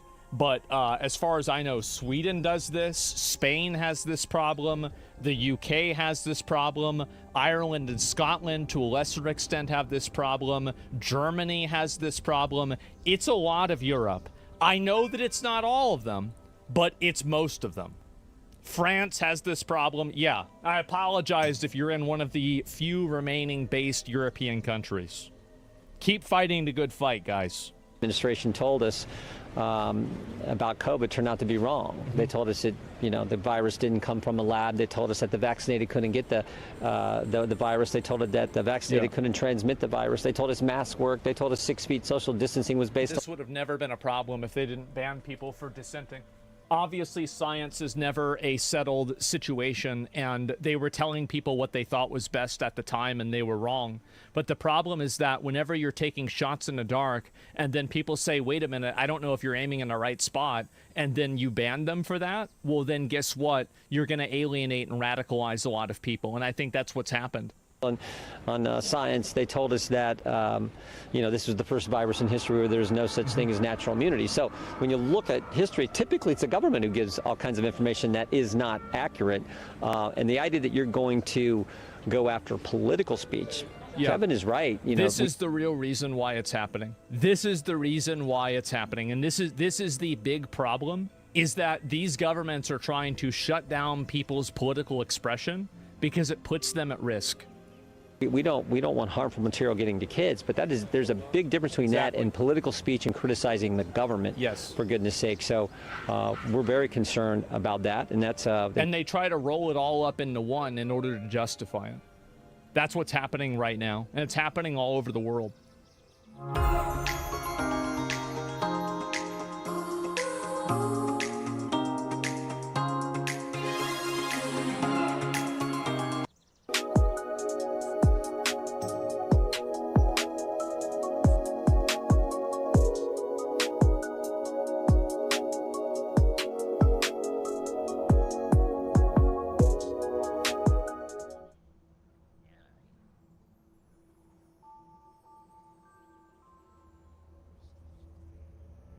Again, that's why we're here. That's why we did our investigation last Congress, to point out the attacks on free expression and on free speech.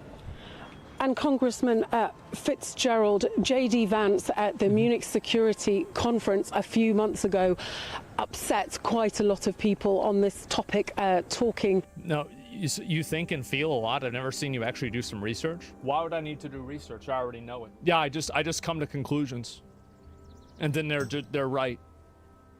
Pretty much every single time. Like, if it's such a bad idea to do that, then why do I keep coming out with positive outcomes? You really think that all these people coming from countries that have totally different laws and the ways that they treat women over there, you really think that there's not going to be an increase in bad behavior in that area? Especially when there's no vetting properly to make sure the ones that are acting in good faith or not? You don't need to have statistics for that. It's common sense. Like, I don't need to see 50 different studies to know if you put a wolf in a cage with 10 rabbits, there's not going to be 10 rabbits by the end of the day. I don't need to have like 50 fucking studies of this. I don't need to have a million levels of data and representation for it. It's common fucking a priori knowledge that every single reasonable person knows. Sorry. It's just the way it is.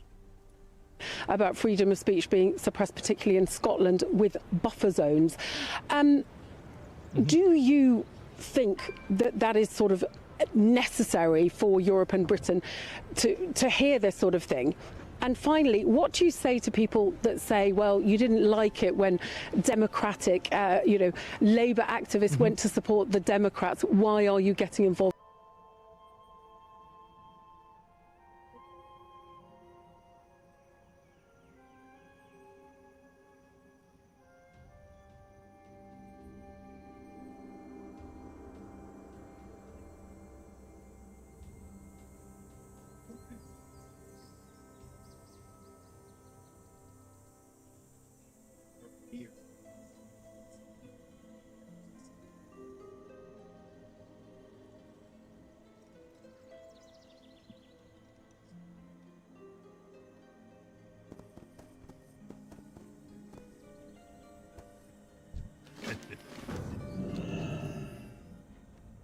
I found the brewery and made my way inside. I decided to look around for someone else from the Storm Stout family. It's a culture thing, bro. It's just a culture. It's a culture. So when I think about that, I'm like, We aren't accepting visitors. because if I lined up every I am no visitor. I am Chen, Storm Stout. I'm 70 too high. But we are family. I am a Storm Stout from the Wandering Isle. I was in Jack and Jill, the Black Betterment organization. I was in all that stuff. So when I grew up, the Black There is no need to speak to me that way. Wait, what is going on behind you?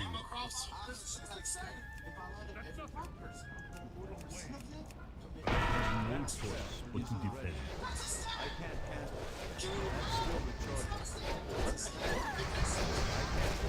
That still recharges. That spell isn't ready.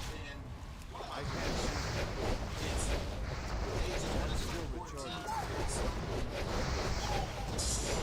That spell isn't ready. I can't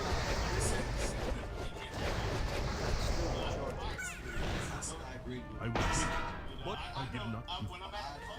I pursued the strange old ruler to ask him some more questions. When I'm at a place where it's good black people, What? Were you sent to check up on me? Everything's fine. It's all under control. Come, speak with me. Let's sit down and talk.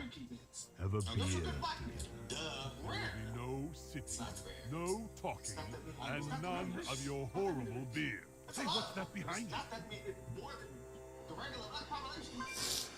Oakland, Colorado, Chicago, Houston,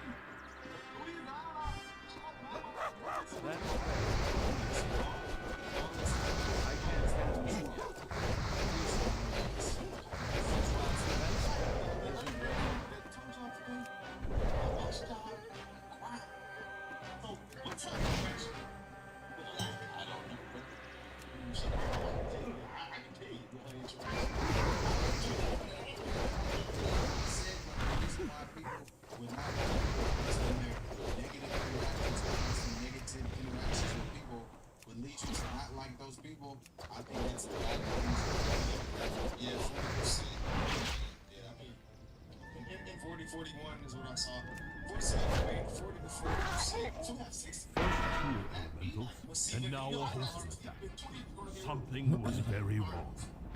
I decided to give him one more chance. I was not about to give up on family. I don't understand, old man. What have I done to upset you? No, the benefit. 85, see, now you're being I would say, you are not welcome here. I think 55 is like more That is all I needed to hear. Shunned by my own blood. I turned and left. You black person. I'm a black person. You're not. I'm a black person. You you're not if people that look like me. Niggas being brutal. Okay, you know? What's more brutal? Talking about it or I'm keeping it honest. Based on what he said, I think that's a good analysis. I'm not refuting anything he said. But hey, like Charleston White always says, know that we can't watch this and get offended and then sing along to a rap song where people rap about. Got any story? First things first. And actually We're going to need some sweet malts. Agreeing with murder. And then you rap about this. Don't get offended now. Mud. I just saw a video where a rapper just got indicted for killing another black man. Glad to have you. He was saying, we will be making a stout. Can you get a few barrels of water? His own family testified against him in court. There's no hope for those type of people. I would never justify those type of people. Yellow. See ya. Let's head out into that glade. Look for dark, swirling pools of water. That'll be the good stuff.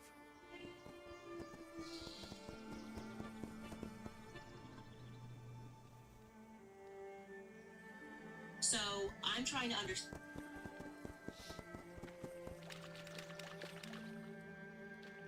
This water looks pretty good over here.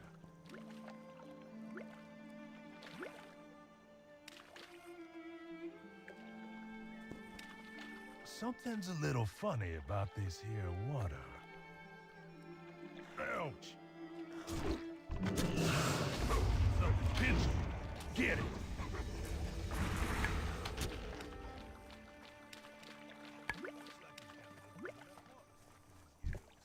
I'll just scoop some of this up.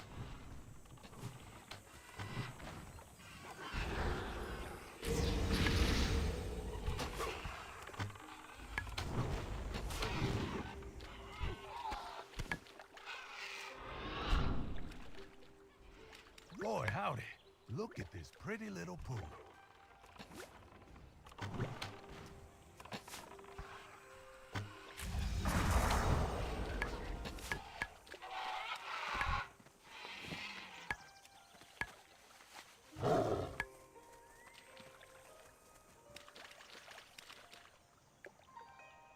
Let's see here. Hot damn! Water spout. Push 'em. This water seems a little too... What's that word? Oh, yeah.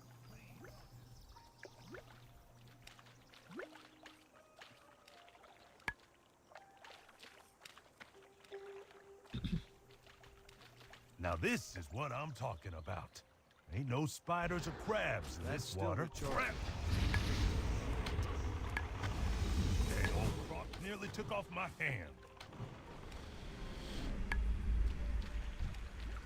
Holy smokes. This fella swallowed a lot of water.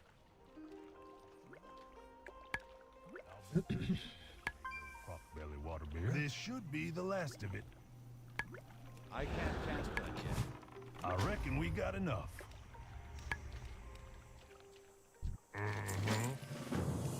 trusting you not to lead me into any rivers.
Do that yet.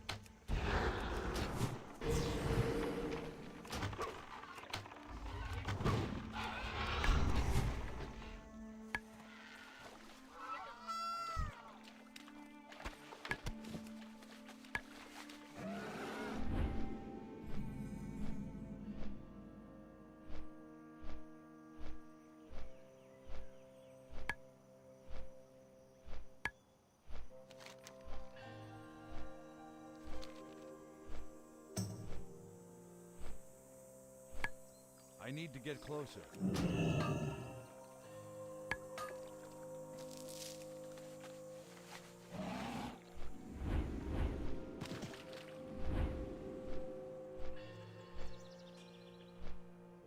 Is there an underwater cave?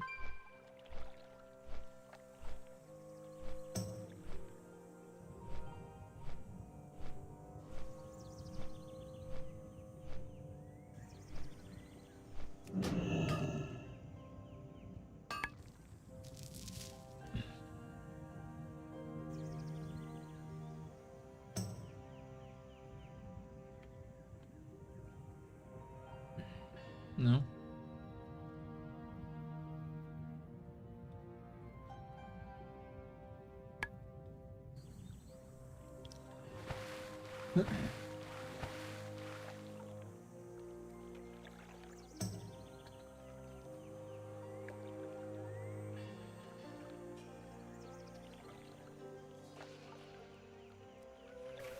Hey guys, how's it going? My name's Drochi, and today I'm going to be talking a little bit about the Ancient Pandaren Fishing Charm and the Ghostly Pandaren Fisherman. I saw someone with a buff that they were granted a chance to catch 2 fish from one pool or body of water in Pandaria. Lasted 1 hour. He said that you could keep using it, didn't consume on one use, and that was beyond me because I love fishing in WoW and I used to know everything about it, but now since Pandaria came out, I don't know anything again. So I wanted to get this so bad. So every single morning, well, I saw rumors on Wowhead and other databases that he was on a 3-hour spawn timer, and other people were saying 3-day, that he would be there right after reset, that he would be there right after server shutdown and server maintenance. Every single time it would reset, I would be there and he was never there. Every single time it had maintenance, I was there and he wasn't there. And what I do for other rares is I just wake up at like 6 in the morning to check because no one's really on at 6, and usually every single rare that I need will be spawned. This guy never spawned. He just never does. I don't know why. I kept him for about a month, just around 6 o'clock every single morning I'd go check him, so it wasn't really camping. But it was the most random hour of the day. Here's the facts. I logged on at 10:02 on February 8th, 2013. He was sitting there fishing, and I went up and right-clicked on him. He's like, "You want this? You want this lure?" And I was like, "Yeah, sure, why not? I'll take the lure." So I took the lure. I showed up my bag. Now, this wasn't after any kind of reset, after any kind of maintenance. It was just completely out of the blue. I went to go get BOA gear for my druid, and I logged on, and I was somewhere near his spot, and I logged on, he was right there. So here's his actual location, right here. This is where the ghostly Pandaren fisherman will spawn every single time. I don't think his spawn rate is affected by restarts or maintenances. I think it's completely random. I have no idea what time scale it is for respawns either, so don't try to camp him. Just check up on him every once in a while. That's what I always did. And he spawns there every single time. You right-click on him. He asks you, oh, you want this charm? And you're like, well, yes, I would like this charm. You take it, and then he disappears forever. And you put the charm on. I don't know if you equip it to a fishing pole or not, but you use it, and it has a 1 hour duration, and never gets used up. You use it many times as you want. You can have it on all the time, and you'll have a chance to catch 2 fish for 1 cast in a school and Pandaria. So I hope this guide or like little how-to, little information will help you, because I haven't seen any videos on YouTube, and I know a lot of people don't use search engines at all. So I hope this little guide helped you out then. If you have any questions, leave a comment below. I'll try to answer as fast as I can. And what's going to play next is actually the raw footage of when I did end up finding him. So here you go. Enjoy. Ghostly Pandaren Fisherman's here. What's your name? Yes! I got it! I've been checking on this guy every single day for like the past 2 months. Like every single morning I've been logging on to check. Yes! Where'd it go? I don't even know where it is. Ah, there it is. Use. Attach the charm to yourself, granting you a chance to find additional fish from the pools in Pandaria. It never loses.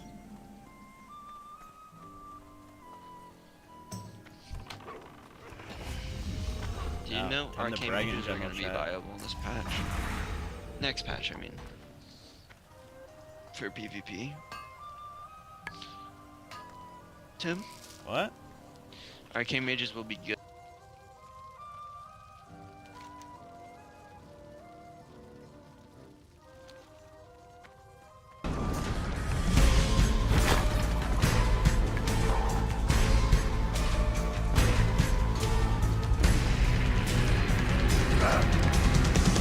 Dying Light the Beast. Pre-order now. Do I look at you or the camera? You'll just look right at me. You'll just ignore the camera. Okay. There are a lot of people saying you could be the next great quarterback. I can already see it. Cam running down the tunnel, the crowd chanting his name. I hear you've been invited to train with legend Isaiah White himself. Care to elaborate? I want to be the GOAT. Cameron King. Great meeting you. I'm a fan. That's crazy. I damn near worshiped you growing up. Who are you? I'm him. Who are you? I'm him. My time. Let's play a little catch. We going to the land! You want to play at your highest level? You want to be a legend? Because let me tell you something. This ain't a game. Interview for the #1 hardcore WoW guild? Oh god. Wait, oh, they made Mitch do an interview? Oh, fuck. Alright, we gotta see this.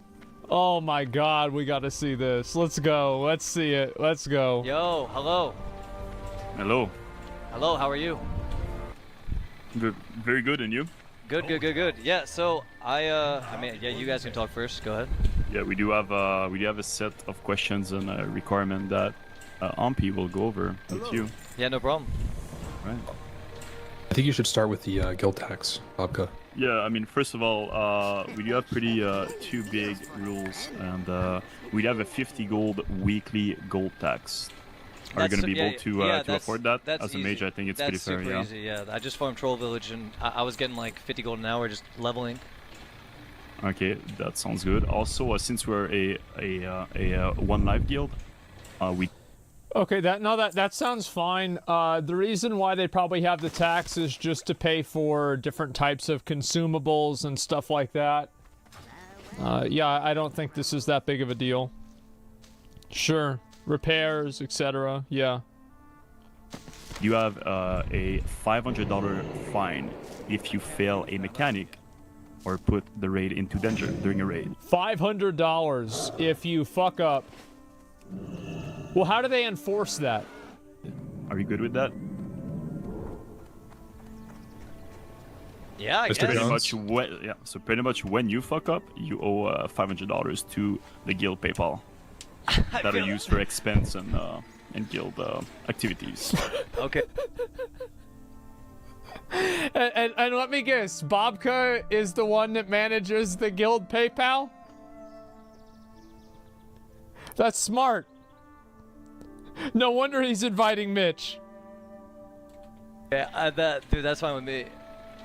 That is good with you? Yeah, right. that's it. I think, yeah, that's good with me. Well, Bobka's about to be Can I ask you rich. some questions about your character, Mr. Jones? Yeah, for sure. Hold on. Wait, are you Amphi?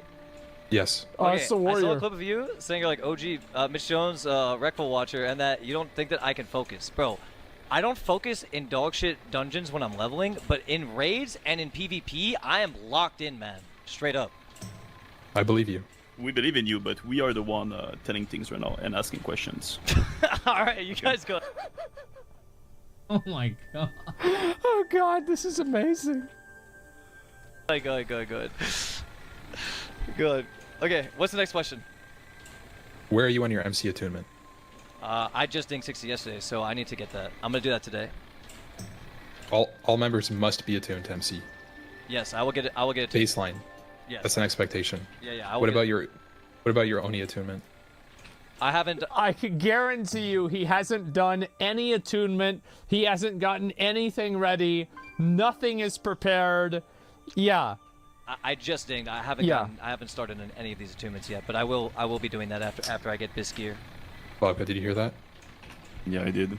I'm noting that down. Sounds okay. I think that's reasonable though. Like realistically, like especially in hardcore WoW, like I would want to level to 60 and then do the attunements. Right? There's not a rush. Like this logically.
Dying Light the Beast. Pre-order now. Do I look at you or the camera? You'll just look right at me. You'll just ignore the camera. Okay. Interview for the #1 hardcore WoW guild? Oh god. Wait.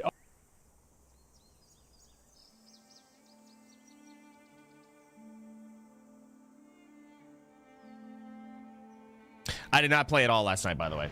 Get a thin film dynamic wallpaper screen for the back wall. No need for a projector. Can have these dynamic wallpapers on it.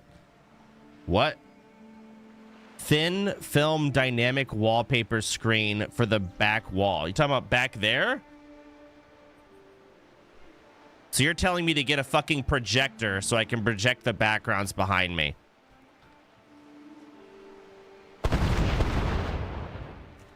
That sounds like it would be really cool for a day. And then I'll turn it off because it'll just annoy me.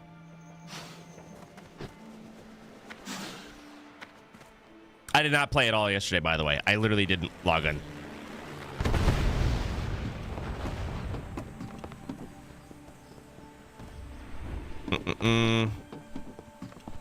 Skirt. Hey, what am I doing here?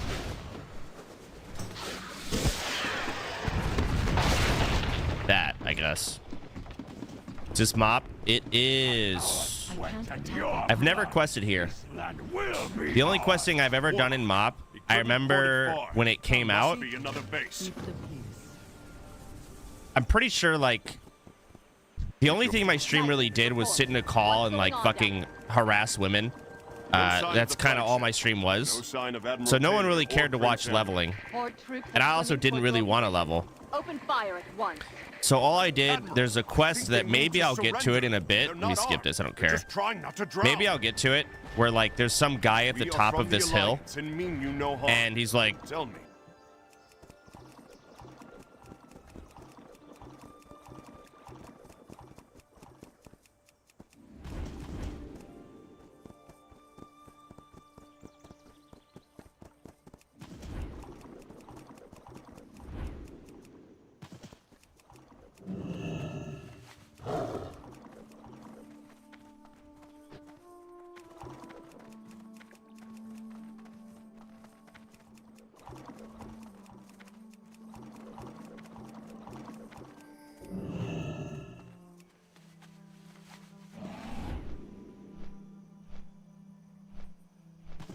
Hello.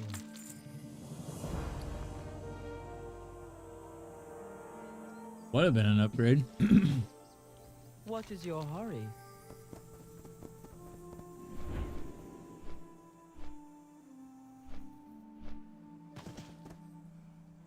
Slow down. Oh. What do you need? Oh, stupid.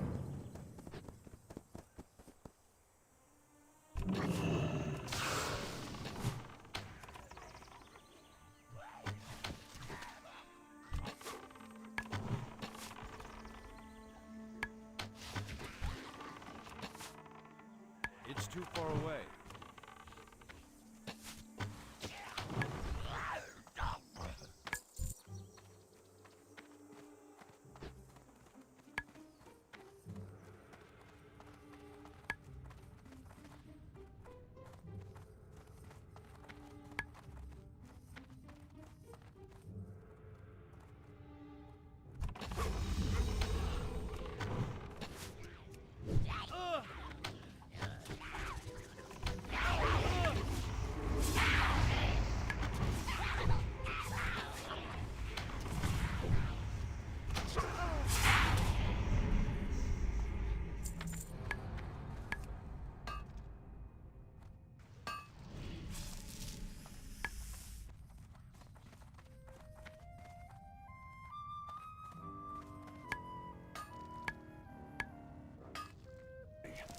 it's a PvP zone, so I just sat there typhooning people off because we just got the typhoon skill. And I didn't quest for like 4 days. As a consequence of your action. You were so excited about transmog yesterday, and now you're always a skeleton. Yeah, but look at my weapon. We're fighting a war here.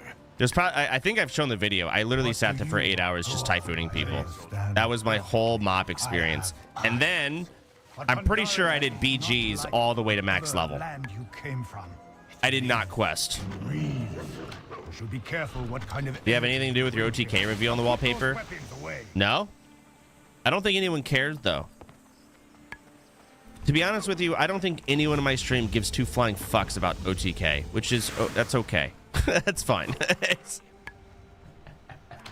was talking with Vicky, and I was telling her about my transmog and how transmogging works. And she's like, why are you using that ugly-ass stick, though? It's so boring. I'm like, but it's Atiesh. It's like, what is that? Like, it's legendary. Yeah, but it's a stick. The fuck? This thing just charged me.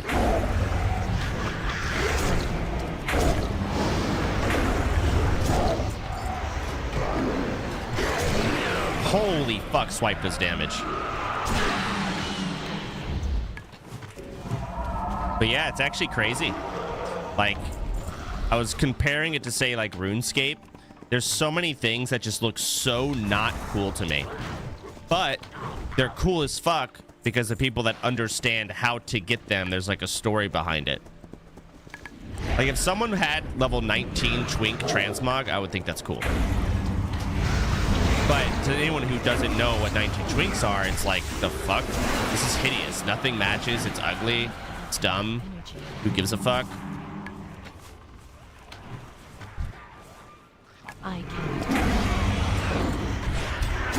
That's how I feel about Atiesh. It's Atiesh. But to anyone else, it's a fucking ugly stick. And that is it.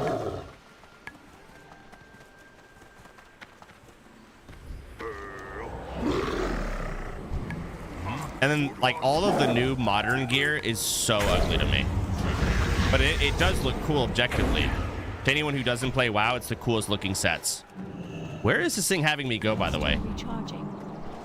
Oh, I'm killing stuff. I gotta read.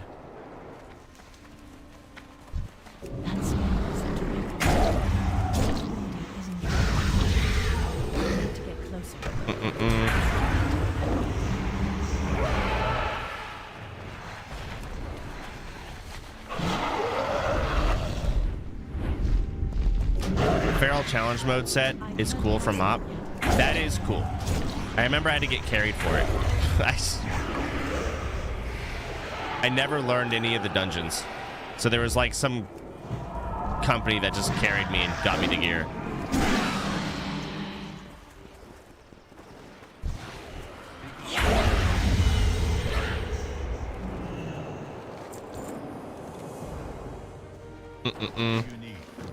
Character models in retail WoW look like shit, and the gear doesn't look right either. I guess I haven't seen any retail gear sets lately. That's still recharging. But any piece of gear after MoP, like legit, even MoP. I don't know any of the MoP sets besides challenge mode.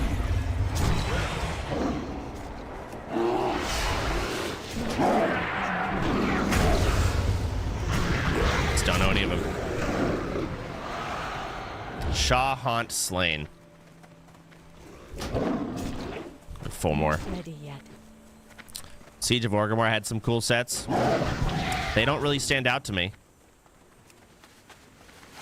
These little fuckers who are gonna kill.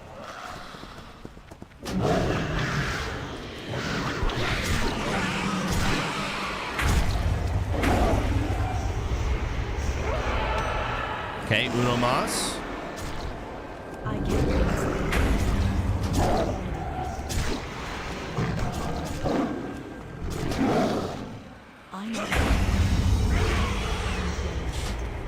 Okay, now what do I do? Leader of Pa Don Village found. Okay, let's just fucking hide all this. Anything cool from Siege of Org was the heirlooms from Garrosh. The polearm was pretty sick. Yeah, it took me a while to get that. Skip that.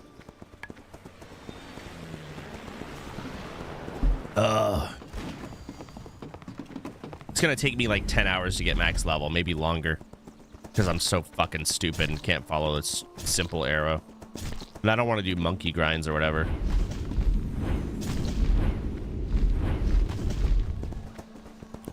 $15, 14 hours? Well, probably. How can the Shadow War? And then I get to AFK BGs. Ooh, exciting. Then I get to play the game. I do not know what the consequences will be. Nobody does. Hello, welcome. Like, I just do not care about this grind. Being 1v1 win. I actually hate Feral versus Feral 1v1s in MoP. Incarn legitimately was the worst thing ever added for Feral 1v1s. MoP was legit, I think, actually the beginning of the downfall of a lot of PvP. It became too cooldown oriented. And Feral 1v1s turned into just pressing Incarn and just zugging damage. That's a Feral 1v1. It sucks. I hated it. Cataclysm, it was more like there is CC, you hibernate, you clone, you heal, you recover, you reset, you do this. You have to be kind of, you have to think about when you want to actually bleed something. Because if you bleed, you can't CC, right? So, that all left in MoP. Like, I distinctly remember 1v1ing other Ferals, and just, I could not win. versus people that just instantly hit all of their cooldowns and just did damage. I was like, you can't beat this. This is the best way to play it, and that sucks. I hated it. Remember Looney from Sushi? That's literally, yes, there's some guy named Sushi, and he just hit his cooldowns and just did damage, and I could not beat it. And then I learned, and then I fucking hated it. And I think I 1v1'd Rekful, who had never really played a fucking Feral before, and he just hit his cooldowns and did damage. I'm like, this is beating the fuck out of me. Why am I wasting my time trying to CC and reset?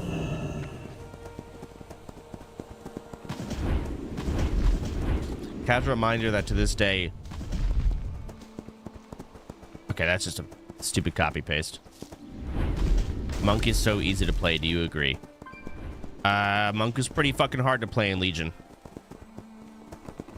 What? I remember when I played Monk and streamed it, I got rank 1. I wasn't that good at Monk. I was good. I got rank 1. But I wouldn't put myself in a tier of like the best Monk players.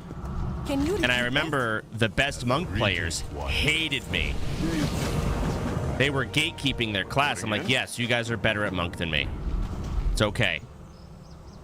I'll say it out loud, but that wasn't enough. They were so angry.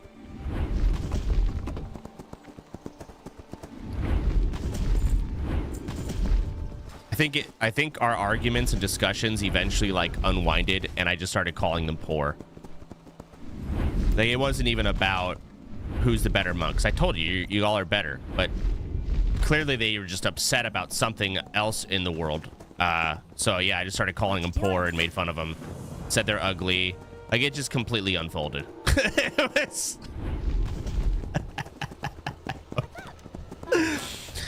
Oh, shit.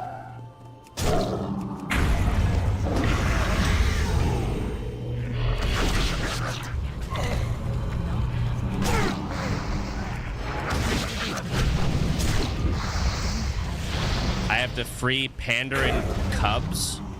Ooh, Bibbly ticks. This damage is absurd that I'm doing, by the way. Oh my god. It's fucking ridiculous. That was an elite.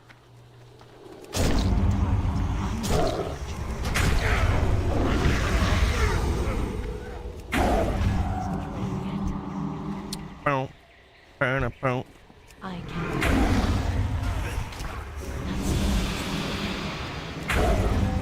How many of these I gotta kill? I can't do that yet.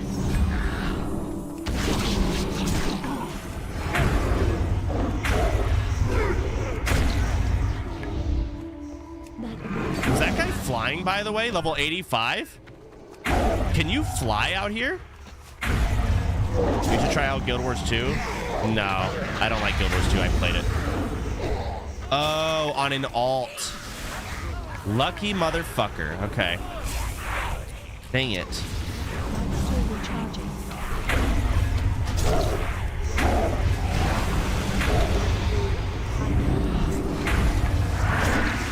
When am I going to start seeing Horde players? Like, how much longer until our starting zones kind of collide? You don't? That's the neat thing? Oh, okay.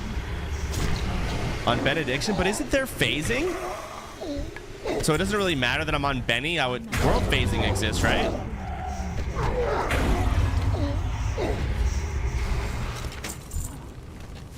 No, it's 100% ally. Dude, I should have stayed on Illidan and went Alliance. Leveled on Illidan and then transferred afterwards.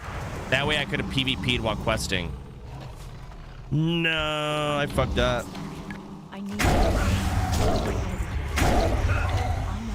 I love killing people while questing. In BGs, you only fight Alliance versus Alliance? You're kidding me. Then again, I probably would have gotten camped by 90s. That's true.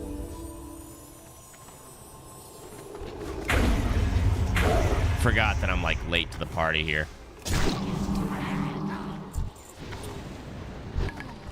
Kata release was great. I only played it for one day, on release. And I just killed people. I don't even think I hit level 81. I was just swimming around killing people in the fucking water world for like 6 hours straight. I had so much fun.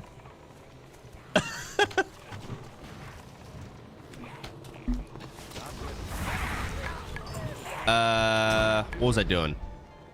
The arrow, of course. Wild imps bombed. Okay. I can't. Over here, Zerp. Making Vashir even more painful. Dude, aquatic form was crazy, man. Hit this. Call in an airstrike. Roger that. Give him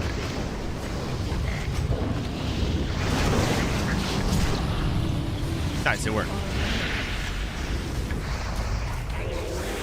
Did Shadow Meld take me out of combat? Oh, it didn't.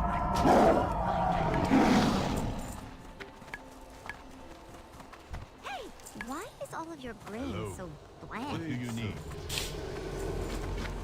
Oh, level it up. The grain. Use the Alliance Flare. Oh, here too? Okay. Carrier has arrived. First to the ground. Okay.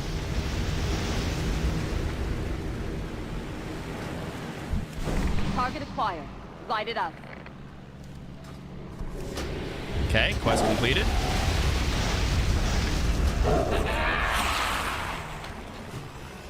My God, I'm bombing everything out here. I need to target something first. We read you. Coming in hot.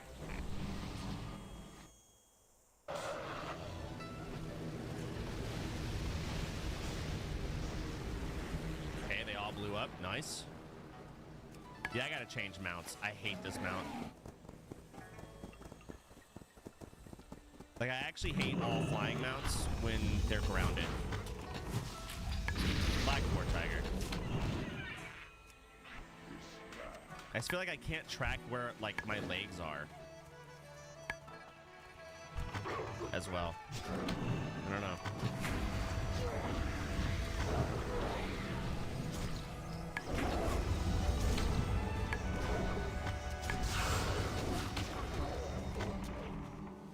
That's low-key autism? Maybe. I can't. What do I do now? Travel to the large stairs. Okay. Isn't ready. You got something to report? What? Oh, kill this bitch. Okay.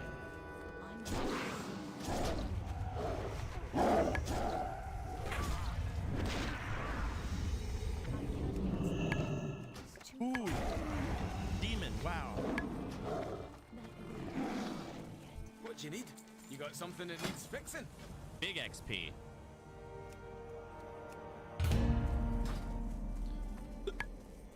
Ugh.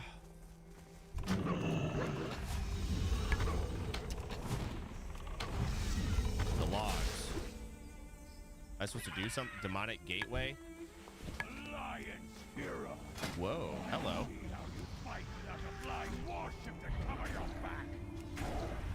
It bleeds. Heat of the setting sun, siege of the Following me around, by the way. temple. Is that a fucking level 90? Fucking is, Greg.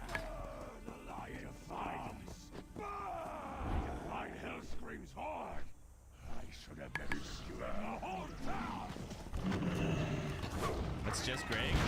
Alright, everyone knows Greg apparently.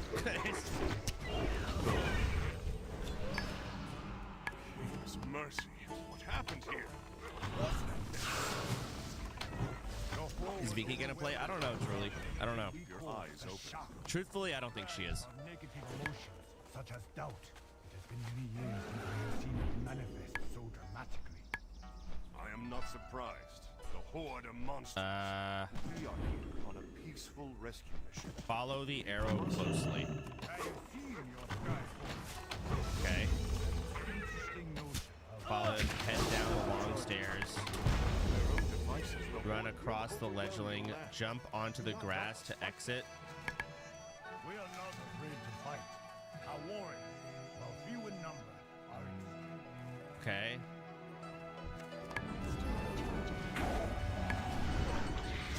screen is littered with so much shit. My camera on the left, RuneScape on the right, fucking quest helper in the middle of my screen, damage meters, fucking rested XP shit in the south left, south right, arrow bottom middle, not to mention the basic WoW UI in general.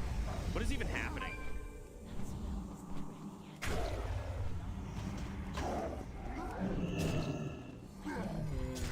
Ridiculous. Loot the orchard tools on the ground. Oh. This. And then use the breezer on the fires. So this goes on like that. Cool. It's easy enough. It's not ready yet.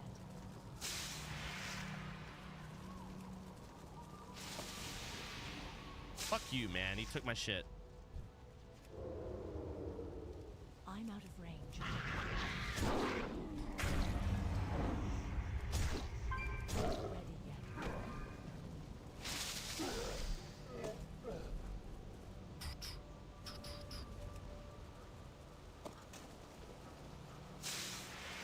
If you want more screen real estate, you can move the dragons on the left and right of your spell bars. Remove the dragons. These? I don't care if they're there or not. Tell me of your troubles.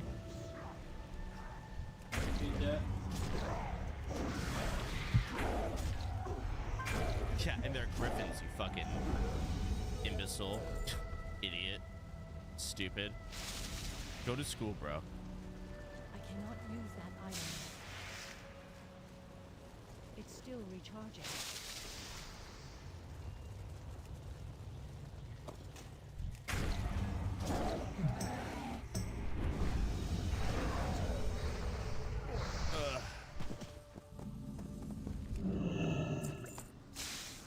Alright, fires are done. I just gotta loot one more fucking thing in the diggy.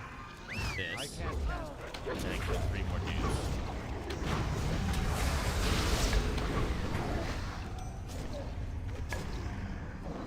Do I have increased crit chance on bleeding targets? Is that still a passive that I have? I think it was a thing in Kata. I don't know if it is anymore though, since the talent tree got reworked.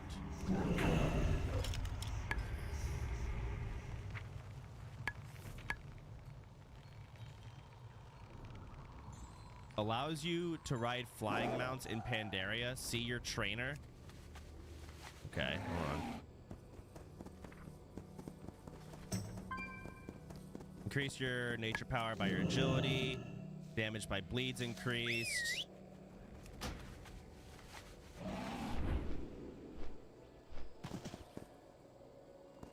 Okay, leader of the pack. Your shred, ravage, and maul. No, okay. Alright, I don't have increased crit chance for his bleeding targets, I don't think.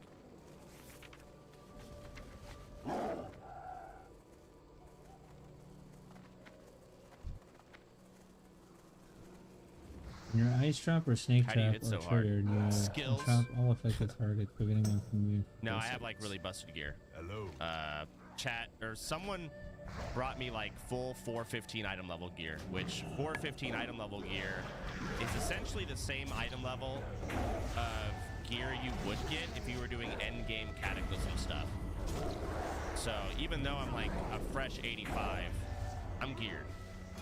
Like I probably will not find any gear replacements while questing until maybe 87. Yeah, I also have an item level 450 weapon. My cam's kind of covering it, but yeah. How do you get that gear? Damn it, where are the mobs I need to kill? I need to kill... Oh no, I'm done with that. I need to rescue people. I'm dumb. I'm out of I can't cast that yet. Hello. And more fires need to be put out by me.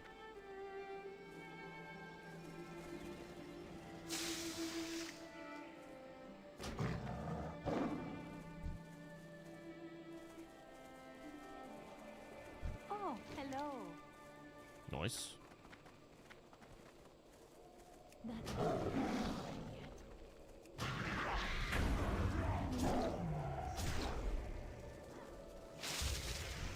I need to.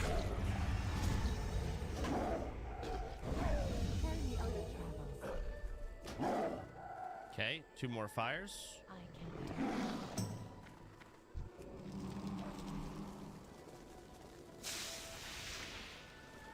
It's not ready yet.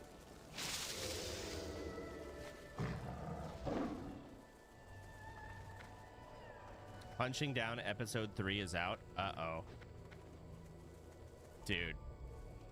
The podcast is actually turning into a how fucking retarded is Chance. You are most welcome. If it's the episode from the other day, I don't know. How fucking dumb am I? I'm clueless.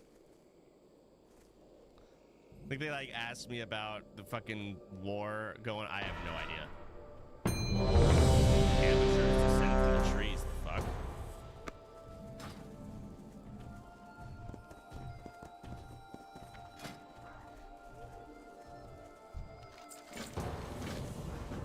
Excuse me, coming through.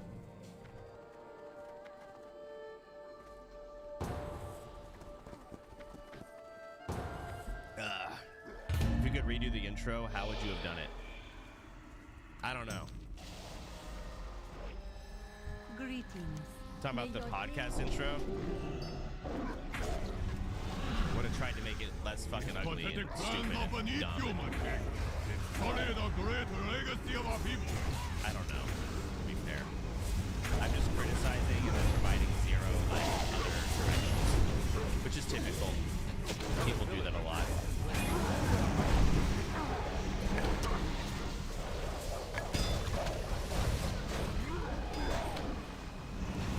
can't do that yet. That's better.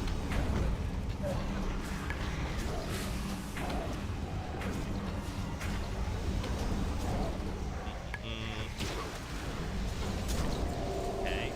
Farmer set free, 6 out of 10. Oh, nothing. That's still recharging.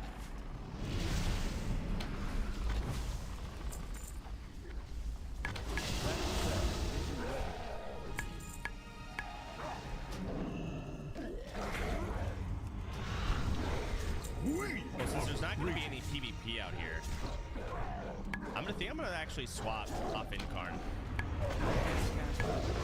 I thought maybe I'd run into some random like brawls out here, but that's not gonna happen.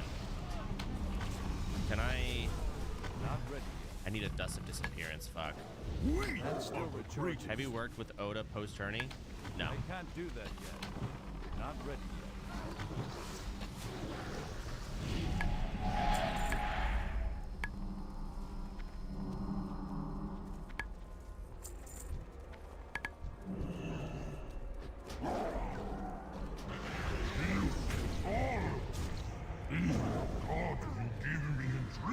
I thought there would be PvP out here because, you know, this is when phasing came into World of Warcraft, and I thought that was, like, brought back. I guess it's not, though, which is kind of cool.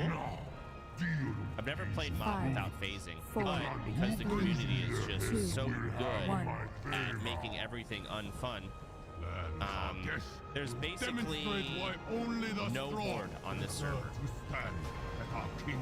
Oh, there is phasing. Oh. But either way, it doesn't matter because everyone here is Alliance and everyone is horde on, you know, the other servers. Like, the PvP servers literally just stopped becoming PvP. They're basically Alliance horde servers. That's actually crazy. How'd that happen? Except Grub. Yeah? But can I PvP with like my friends on Grub? Can you cross server queue or no? Almost like nobody likes PvP. Then why are they on a PvP server? What is this? I can't attack them. Should I have just been fucking Grobulus then?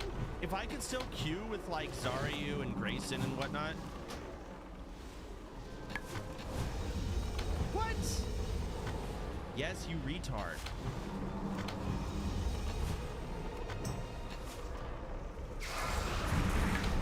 What's the situation? Fuck. I assure you, you're doing the right thing. Just change server. I'm on cooldown. I can't swap for like a month. That ability Our clan is the true clan.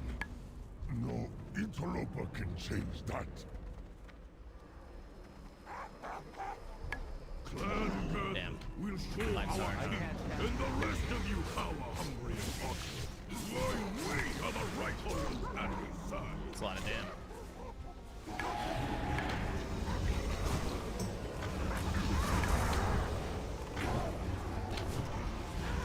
Can I help you? Ooh, my man. Okay. Thank you. Force of nature. That's still learn. All right, let's put this on the bar. This will be fun to get used to. Yeah, at the beginning of MoP, no one was using Force of Nature. No one used it because everyone was bad and clueless. But like any expansion, this shit's already figured out, and now everyone knows how strong Force of Nature is, PvP wise.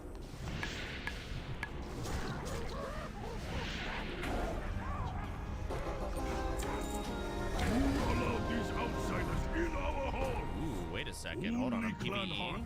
Clan Kardash would stoop to such treachery. Little Dungo. Only the dogs of Clan Gothan would Bean point hates trends. fingers at Does he not others use them? for their own failures. Your clan is the most desperate. It must have been you. Clan Gothan is right. Only the ownerless Clan Kardash could bring in a lethal race to do their bidding. Must be traitors. May your days bring you forth. Damn, this gear is worse than mine. Soda Block is the leader of the group. Okay, I don't remember how to do this shit, so here we go. Let's get some DPS meters. Let's see what's going on out here. Our king, our empire, we will put you all down.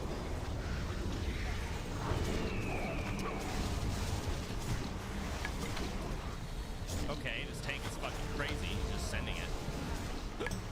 My god.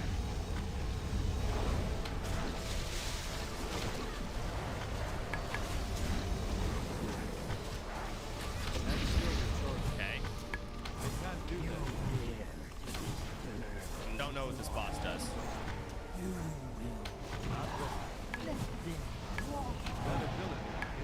What do we do here?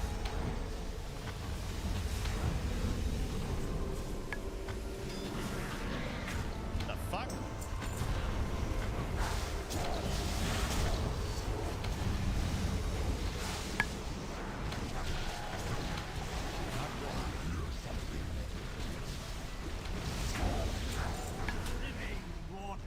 Still can't hit the boss.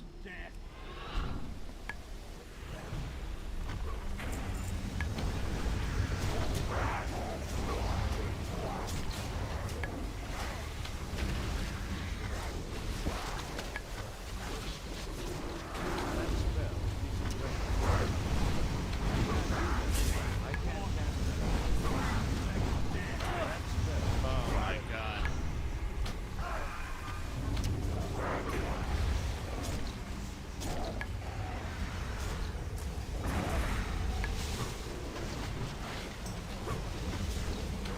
Man, it feels so weird not having like an AoE combo point though. Like if I have Savage Roar up and 5 combo points and it's an AoE fight, what the fuck do I do? It doesn't even feel like it's worth spending the combo points.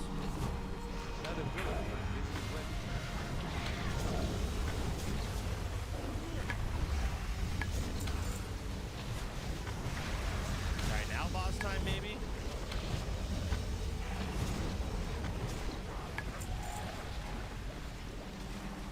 Hello? Behold the power of torrential water. Stop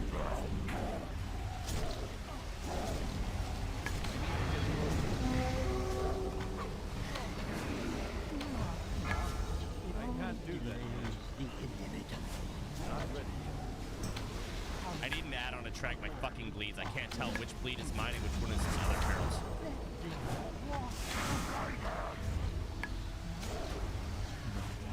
I can't do that yet.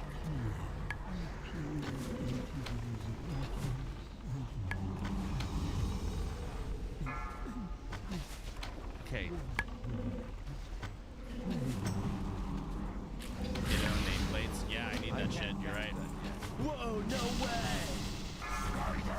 first time. Holy shit. No way you have a flask on you, tryhard. I have 18 flasks left. I accidentally bought 20 of them. You there, in the rafters. My sacred library has become possessed by the Shah. Oh, you're right. I actually bought 90. They're in my bank. You're correct. I'm ready.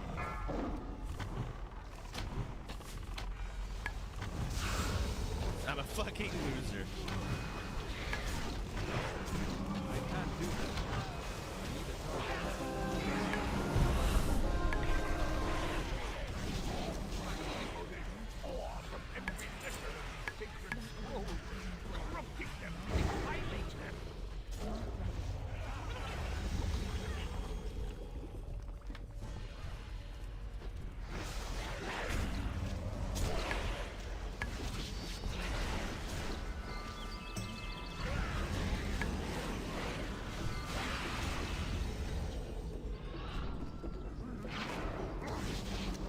What does survival instincts do? Reduce damage taken by 50%. Okay.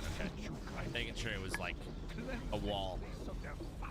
I wasn't sure if it was wall or the 30% health in MoP. 70k on level 85. Yeah, the damage here is retarded. My, if I am not mistaken, it appears that the tale of Zhao Sunseeker has come to life of wars. According to the legend, long ago there were 5 suns that burned brightly in the sky. I like the mini-map in this room. Is that supposed to look like that? Did we just give up at that point? Tome of Clear Mind. I don't know. I can allow this no longer. They are burning the library. Please, heroes, purge this evil before the temple crumbles to ash.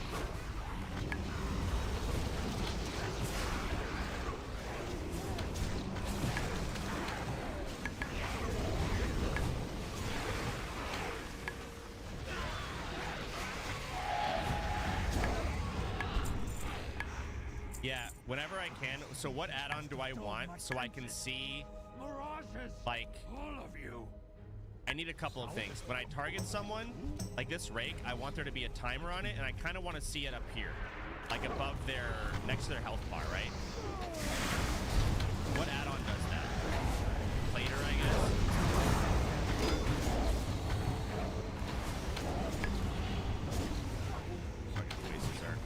Holy shit, the stone step boots. I cannot believe that. Plater / threat plates.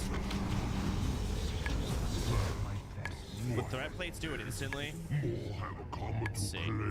This is literally why I quit retail, by the way, is managing add-ons. I just got fucking tired of it.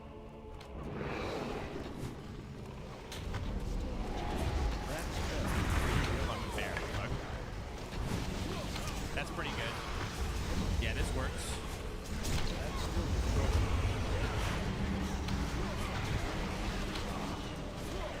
Nice. We're chilling. Way better. See about rake though.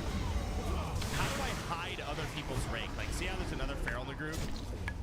How do I hide his rake? I don't like that it fucking collages with mine. Plater? Nah, dang it. Alright, you know what? I shouldn't be in a group with other ferals very much. I won't see them in arena, so it shouldn't be an issue. There isn't another feral. Then what the fuck is that? You're right. What is that shit? Oh, it's my Trent. My Trent's put up a bleed? You're fucking right. You bastard. But I'm griefing myself.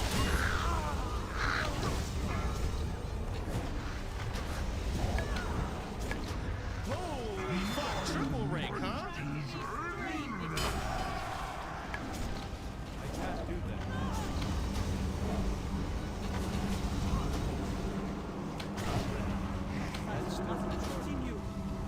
Oh my gosh. I'm out of range. this guy? Like, are we immune here? What's going on? I think the third rake I've done it now, please.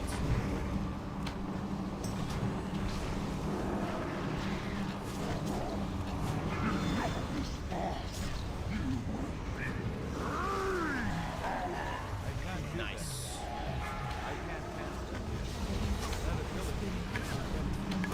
The claim of engagement? Okay. No way.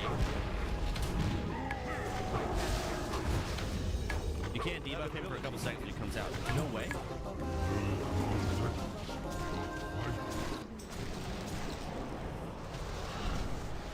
Omni CC also shows timers on mobs units frames. Alright. Might be hitting that shit up. Omni CC, huh?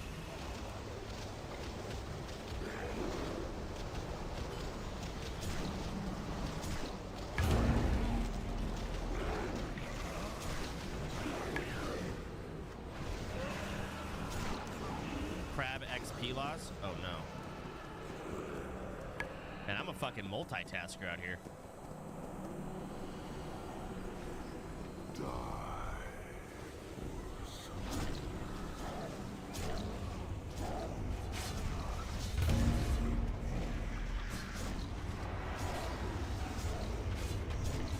It almost feels like it's not worth ferocious biting because it dumps all my energy for like too little to gain.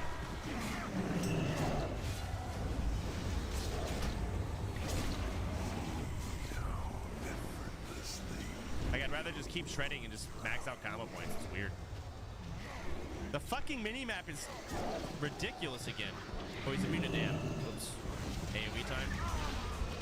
My bad.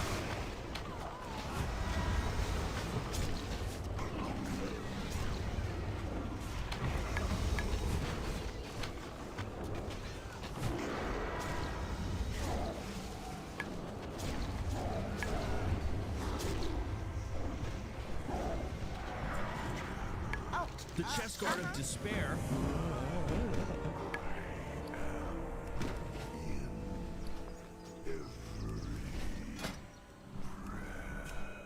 Alright, where do I turn this shit in? GG's.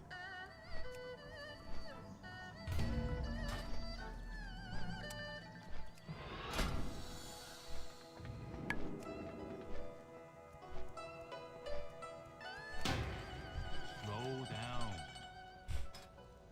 White Tiger, watch over you. Hello. Oh wait, these are actually good. I hope to see you That again right soon. there is an upgrade. Bang. Yep, 100 agility increase. Is that Very it? well. Just 2 quests? I will need your help making the spear. When I yell out the names of ingredients, Yeah, all you right. throw them Regroup, in the we're done. I am kidding. I am the best brewer across 3 continents. Wasn't the cloak an upgrade? I think It was I can intelligence. handle I gotta pee. this part.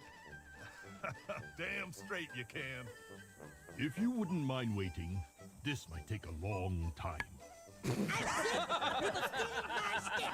If anyone around here is gonna be a He-Man master pills. debater, it's me. I'm getting really good at this. I have my arguments down rock solid. These young college girls are totally unprepared, so I can just destroy them and also edit out all the ones that actually argue back well. But if you're doing something you don't really believe in... This kind of content has become mainstream, and when that happens, you become a target.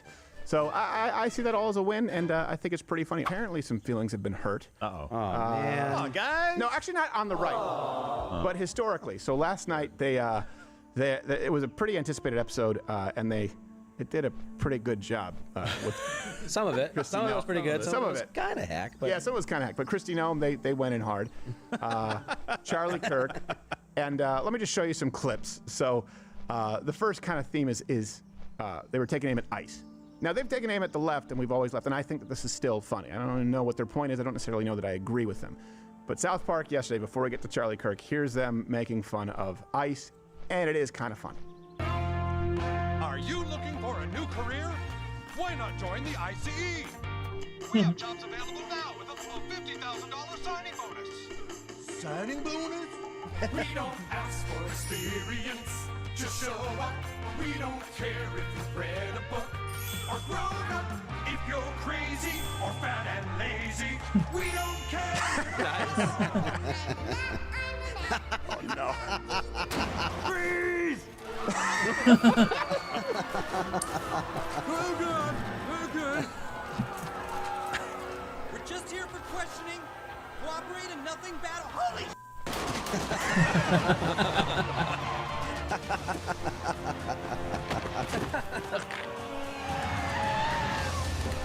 Remember, only detain the brown ones. If it's brown, it goes down. Now let's take care of that. They got her poses on. Yeah, they did get her poses. Hey, Satan! Meet the new face of Homeland Security. Whoa! Oh my God! I just want to go. This place is gross. Would you like me to apply the baby oil to Satan's asshole, boss? Oh gosh. Oh, hey. And anyone who is, and very few people on the right, my experience has been they don't get offended by this stuff so much. Yeah. You have some pro-clutching kind of old school people like, I just don't, you can't buy class. Oh, shut up. You shouldn't be watching comedy. Yeah, you don't know it, but you don't like comedy. Right. No one thinks that they don't like comedy, but you don't. And it's always weird for someone to be offended on someone else's behalf. So on whose behalf are you offended? If JD Vance thought it was funny. His post was, well, I finally made it. ICE themselves used it. They used a post. They said, join ICE, join.ice.gov for a plug. That's awesome. To which South Park responded, wait, so we are relevant? Eat a bag of dicks. Which is funny. It's tasteless. And you know what? It says that there's a back and forth. This is a very different tenor and tone than when they've gone after, for example, Muhammad or the left. And they did take aim at, I guess I should say, like, conservatives are sort of implied there might be a little bit of personal enrichment with the online content clickbait trend. And I think a lot of it was pretty funny. You don't know a thing about the Jewish people. Yeah, shut up about girls' bodies. Well, that sounds like a very female-led Jew thing to say. If you guys don't like it, why don't you come me on my podcast? Welcome to the channel of truth, guys. You can't trust Jews. White people are the underprivileged, and women belong at home. We're here speaking the truth about the Jews or the underprivileged white class. That's my shtick! Knock it out, Clyde! You stole my idea! Well, you said nothing that good ever came from the Jews, but if that's true, why are bagels so yummy? Yeah. Well, you've obviously been taught by the Jews to have a problem with this school and with America, so let me ask you this. What is your definition of a woman? I'm sick of people stealing my shtick! If anyone around here is gonna be a master debater, it's me! So let's go! Who wants to debate the master debater? Let's go! You right there! That's the stupidest haircut I've ever seen. Do it now! Leviticus 3:17 says it shall be a perpetual statute for your generations throughout all your dwellings. So you can shut up, baby! You just hate America and you love abortions. I'm sorry, Mom. You told me to go to sleep, but I started master debating again. This is really getting to be a problem, Eric. Mom, you don't understand. I'm getting really good at this.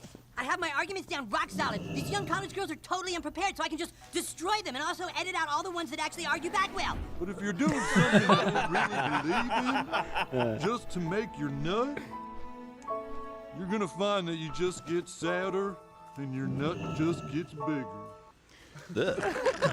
Sounds like a condition. What I always find funny about South Park is, like, take a gnome and take Cartman as Charlie Kirk with this two-dimensional, very limited art style. They still nail it, where you just look at it and you go like, oh, that's Christy Gnome. Like, oh, that's Cartman as Charlie Kirk. Yeah, the picture came out, like, I think last week, of Charlie Kirk, and Charlie Kirk immediately was like, new profile picture. Yeah. He knew it was him. Well, he plastered it everywhere. And look, in Charlie Kirk's defense, I don't believe that I don't know that he edits out people who if they do well. I know that with Change, we never did that with Change My Mind. We would just structure the order so that ones were relevant, and we've done them live too. That was the whole point when we started Change My Mind early on, was conversation completely unedited where you see them. We'll cut out people who would come in and, like, plug their new supplement or Senate run, because you'd have people come in, and go like, hey, go to mywebsite.com. We're like, no, get out of here. So I don't necessarily know the criticism. I wouldn't read into it too much, but he made his entire profile South Park themed, capitalizing on it. Also, Charlie Kirk knew about this last week and reacted pretty positively when he first found out. As you see, Benny Johnson's tweet up on screen there, which is... He got a haircut. Cartman, not Cartman. Cartman. I thought it's Cartman is playing Charlie Kirk, which is pretty cool. Well, if you love South Park, it helps if you get the central character's name right. Yeah, that does help, and also that's pretty cool. It's probably not how I would respond if I was super jazzed. Yeah. You know? Be like, I'm kind of leaning into this, but oh Lord, what's about to happen? Yeah, of course. And look, it also means that, hey, South Park is a pretty good bellwether as to what the zeitgeist is. This is something that's become relevant. right? They used to just make fun of those in legacy media, those in Hollywood. It was George Clooney, it was Matt Damon, it was Alec Baldwin, right? The FAG, the Film Actors Union in Team America. J-Lo. Yeah, that means that this kind of content has become mainstream, and when that happens, you become a target. So I see that all as a win, and I think it's pretty funny. Our lights are going nuts here in the studio. I thought I heard one. Dude, Let's compare this to those on the left, how they reacted. So remember they did the Macho Man Randy Savage, the trans episode, which was really fucking awesome. I'm a woman, man. Here to talk about my transition. Yeah. Well, they didn't take it so well. So World Cycling champ, champ Rachel McKinnon wrote this back then. Yes, it's transphobic. Yes, it's lazy. Yes, it contributes to harm to trans women and girls. But they're lazy and increasingly irrelevant. By the way, that's what they always do when they try and criticize comedy. They go, well, it's fine. It's just not funny. Also, it does harm to the Well, it sounds to me like you think it does harm to something that's not funny. Right. Also, they have a giant contract they just signed. Yeah. If it's irrelevant, it's not doing harm. Yeah, exactly. And she went on to say, South Park has been deeply transphobic the entire time. This isn't their first explicitly transphobic storyline. It won't be their last. Stone and Parker are transphobes. Write them off. Ignore their lazy show. That's the difference in the worldview. Yeah. I tell you, listen to what the other side is saying. Don't write them off. Study their playbook. That's why we make all the references publicly available, bibliography, every single show, and most leftist sources, so you know what they're saying. The left isolates themselves. We spoke about this with Razor Fist last week. We were coming up on YouTube, like I started in 2008, 2009, and even when him and I would do interviews, maybe 2014, 2015, you'd run into a leftist. They'd have pretty airtight arguments. Like it would be a back and forth. Now it's like the left has gotten so lazy, they don't even know where to go, or you prepare for something that never really transpires, because their mindset is, if you disagree, just don't listen. Don't listen to them. Right, Don't understand their arguments.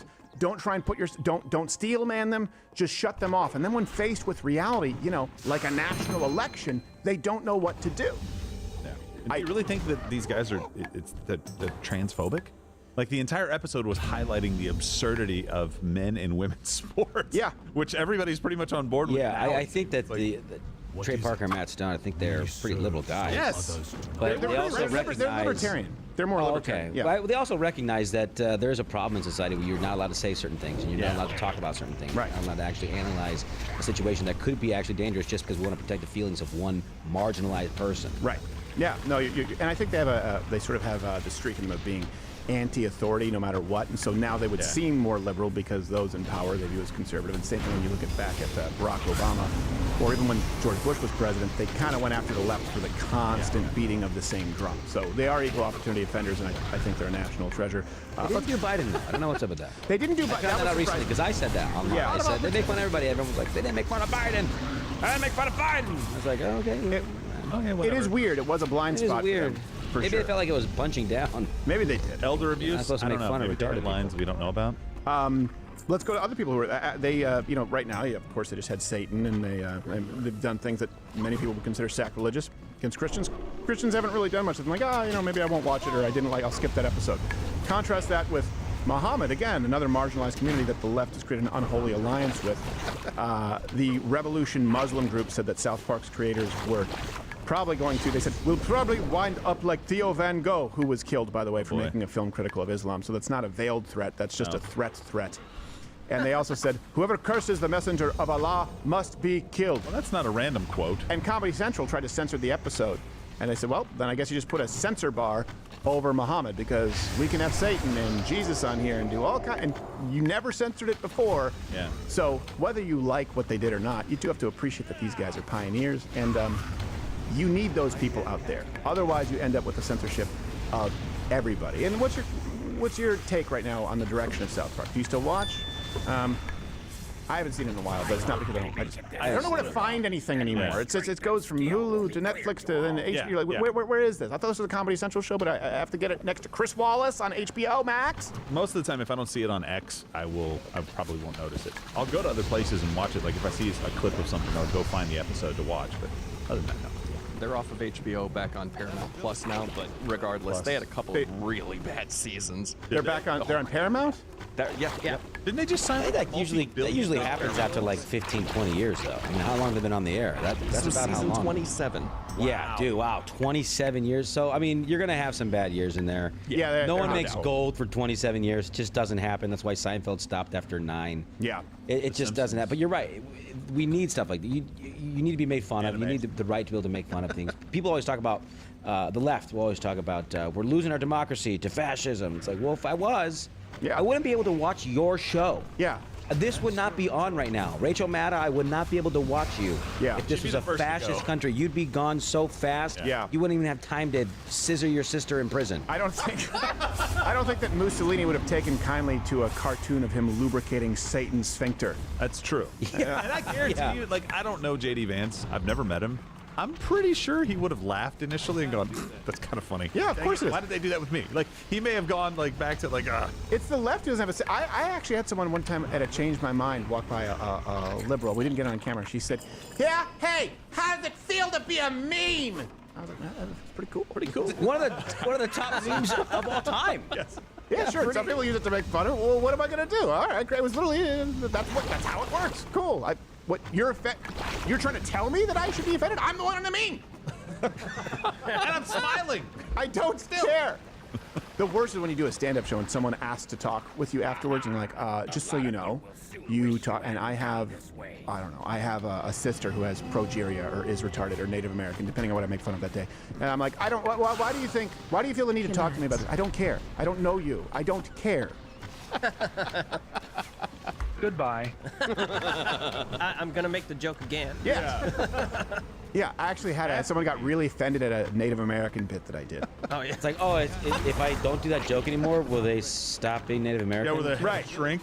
So what I did is that gonna change their situation? On principle, it's the only time I've ever had someone write for me. I went to Nick Tatala and said, "Hey, can you take this and make it meaner?" And Nick said, "I don't think I can make this meaner." And I said, "Oh, okay. All right, done." That's a badge of honor. Vagina is exactly what I would say if I wasn't here on YouTube. So go and subscribe on Rumble. Same channel where free speech is actually alive and well. Or you can stay here and the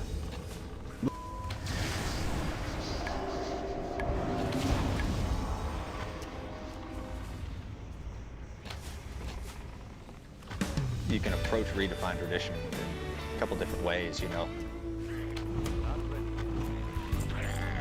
To me, it means, you know, you kind of keep your core tradition of whatever that is. Where do you see what I can do with my mouth?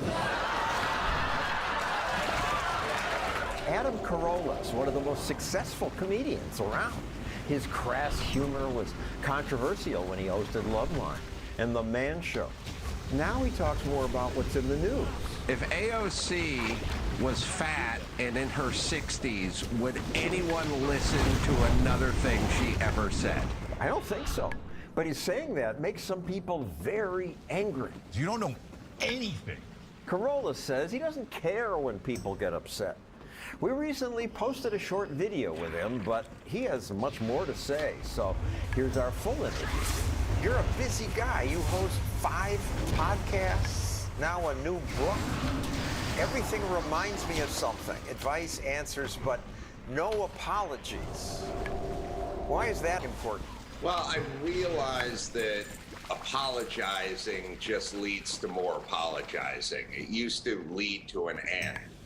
So, you know, back in the day, you remember, let's say, the year 2000, if somebody got slapped on the wrist and got caught their hand in the cookie jar, then they would just go out and issue an apology, and then their life would return to normal. That no longer works. You apologize, and then they fire you. That's how it works. So everyone who apologizes now is a fool, because you're going to get fired or canceled anyway. You will then also have a target, which is you will fall into the group of people who apologize.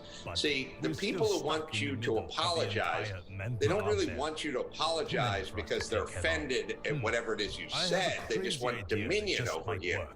So they don't really care what you said. Think about how many white people are outraged over something somebody said about the Latin community or the Asian community, the black community. It's not even their community. They're not really outraged. They want you to apologize because they want dominion over you. And once you apologize, they just keep coming back like a stray cat, and you put a saucer of milk out on the back porch. If you let them know you don't apologize, they immediately leave you alone. So no one asks me for an apology because I've made it clear I don't apologize, and they won't ask Dave Chappelle to apologize. Once you make it clear, then that's that. What do they want you to apologize for? Well, it could be anything you said regarding any number of issues, cultural, political, whatever. It just, whatever's new. It could be George Floyd, could be January 6th, could be something about the transgender community. I'll give you a couple specifics.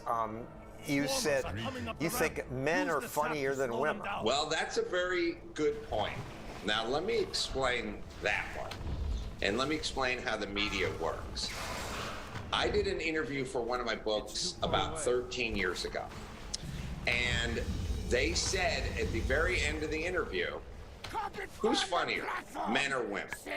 And I said, well, if I have to pick, because I don't like when people give answers where people go, both, it's equal, everything is equal, which would statistically be almost impossible. Men and women are exactly equally funny. So I said, men are funnier, but Sarah Silverman, who I actually did a show with last night, and Kathy Griffin are funnier than any guy who went to my high school. So I would say men overall, it has to do with trying to attract women. It's men will do anything to have sex, and a sense of humor on a man attracts women versus a sense of humor on a woman doesn't attract men in the kind of numbers that we're talking about here. So I said men, but I know many women that are funnier than any guy I grew up with. And then they just made that, it went to men are funnier than women, and then it morphed into women aren't funny. That's what the headline was. Adam Carolla says women aren't funny. And now that's just, that's how it is. There's good people on both sides. That's basically how that turned out for me. You said if AOC were fat and in her 60s, no one would listen to her. That's true. That's 100% true. It is, and you get castigated for that. Who are you to judge political issues? You don't know anything. It's very predatory and creepy. He projects his sexism onto others. He thinks the only reason I would care is because she's hot. These talk show hosts saying, that's so sexist, but it's just true. And because she speaks well, she doesn't go, like most of the politicians do. Yes, she's skilled, and she has an aesthetic, and she's young, and she's very appealing. And if she was in her 60s and husky and from Minnesota, nobody would listen to a word she ever said because she sounds like an idiot. She says insane things, and she would be labeled as a fat old kook. But she's very pretty, and she has beautiful eyes, and people are dumb, and they listen to her. Now, people get angry at me, but I'm simply stating the truth, and it's also the truth as they know it. They know it's true, otherwise they wouldn't get so angry. They get angry because they know it's true, not because I know it's true. When they Patch 1.18 is nearly here, everybody, and the Turtle WoW team behind the scenes has invited me, Nixium, to show you guys a little sneak preview as to what's to come. New zones to quest in, new lore to discover, epic dungeons, and a whole lot more. Let us dive in and see what this new patch is all about, starting with 3 new zones. You have merely Harkening all the way back to Warcraft 2, our first new zone, Baelor, is an island located off the western shores of Elwyn Forest and Westfall, an accursed place, seldom spoken of but in hushed whispers. Baelor was once a blooming trade port before it fell into the hands of the old Horde during the First War, acting as a staging ground for invasion to the human kingdom of Stormwind. The orcs of the Stormreaver clan held fast to the island until the whole of Baelor fell within the grip of Gul'dan and his Shadow Council during the events of the Second War. Since that time, Baelor has fallen much into decay, my friends. The drums of war are now silenced, and the island now seemingly long abandoned. Wreckage of past naval conflicts decorate the island's shorelines, and ghostly figures of sailors wander aimlessly amongst the ruins of a once proud state. Tied to the island, these ghostly haunts will find no rest, not until what secrets the Shadow Council kept within Baelor's heart is revealed by brave adventurers like you. Are you willing to venture deep within the island to see what mysteries it contains? Or will the waves take you, just as they took so many before? There is a place where the leaves are golden and orange, like a rich sunset after an autumn's day. This land, called Northwind, is a cradle of nobility within the human kingdom of Stormwind. Beautiful and rich in abundance, this breadbasket of Azeroth is a producer of some of the highest quality goods in all of the Eastern Kingdoms. But wealth has a tendency to attract those who would seize it and take it for themselves. Nowadays, the verdant hills are riddled with enemies, sowing chaos and destruction. The villainous Defias Brotherhood, seeking their revenge against Stormwind, has expanded operations into Northwind to disrupt the kingdom's economy and to steal the wealth of the land for themselves. And the orcs of the nearby Burning Steppes, delighting in the opportunity to continue their seemingly never-ending war against humanity, have pushed west, hoping to claim much of Northwind for their war chief's honor. Now, Lord Amberwood, ruler of Northwind, and his fellow nobles struggle to maintain order within their once peaceful lands. Yet their military force is scattered and weakened, and the call to aid from Stormwind does little to help their plight. And worse yet, something far more sinister appears to be brewing within the Vale. The land itself is broken by years of war between the dwarves of Dun Cathos and the Dragon Maw orcs. Nestled on the eastern cliff faces of the Eastern Kingdoms, the Grim Reaches were once a place of pride for all those of Wildhammer lineage, yet the land now is decorated with ruins of past dwarven glory and gravestones of ancient heroes whose names are now forgotten. Where once was a burning pride in them, the Wildhammer dwarves have found it faded, having forgotten their lineage and history nearly altogether. Orcs now overrun their former homes and fortresses. Their brother dwarves and distant mountain holdfasts are able to send little in the way of assistance to restore the dying kingdom. Hope fades within the Reach, and those who remain there share a grim fate. A strange sickening has grown within the land as it has faded, causing a corruption that has coalesced in the south of the Grim Reaches, a place none now dare venture, of whispers and creeping shadows, a darkened swamp who the local dwarves call the Grim Hollows, where the spirits of the dead are cursed to find no peace. That's right, everybody. We have Baelor, Northwind, and the Grim Reaches coming in patch 1.18. 3 new zones to explore as you make your way to level 60. Tons of new quests and stories to be discovered. It is an adventure that the Turtle team has been working on for a very long time, and they are very excited to share with each and every one of you. But of course, they have more than just new zones coming in this next patch, because after all, ruined kingdoms have many mysteries and treasures to be discovered within them. So let us return now to Baelor and the Grim Reaches and learn of 2 new dungeons coming out in the next patch. They said that Baelor was impregnable with its high walls and grand... Come after you. You say you don't care. And you really don't care? No, I don't care because I can't control it. I can control what I say. I can't control how they react to what I say. So I can control what I say, and that's all I can control.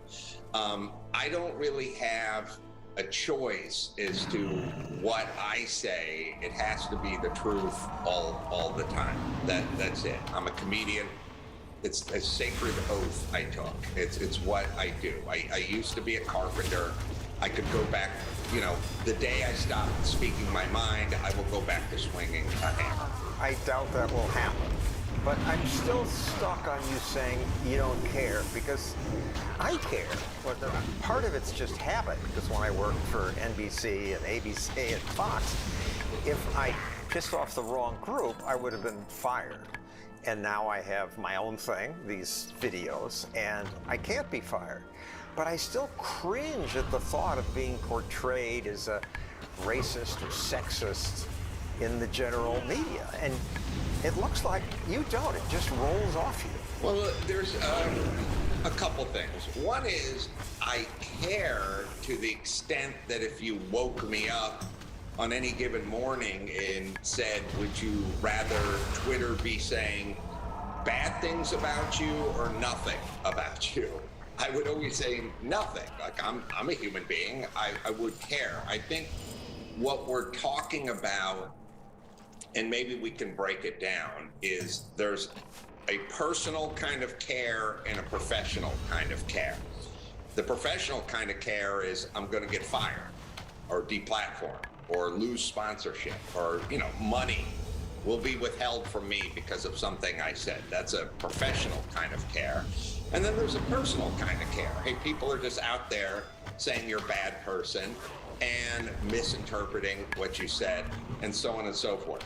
And I have essentially removed myself from the professional caring through, you know, writing my own books and doing my own stand-up and doing my own podcasts and stuff. I mean, I make documentaries that are never allowed to get into Sundance, and that hurts me professionally. But, you know, by and large, I'm able to navigate life professionally, so I don't care. Personally, You cannot stop my forces.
never seen it all. It can all wash away, don't get attached. With the boy, it's hard. Can't take a loss.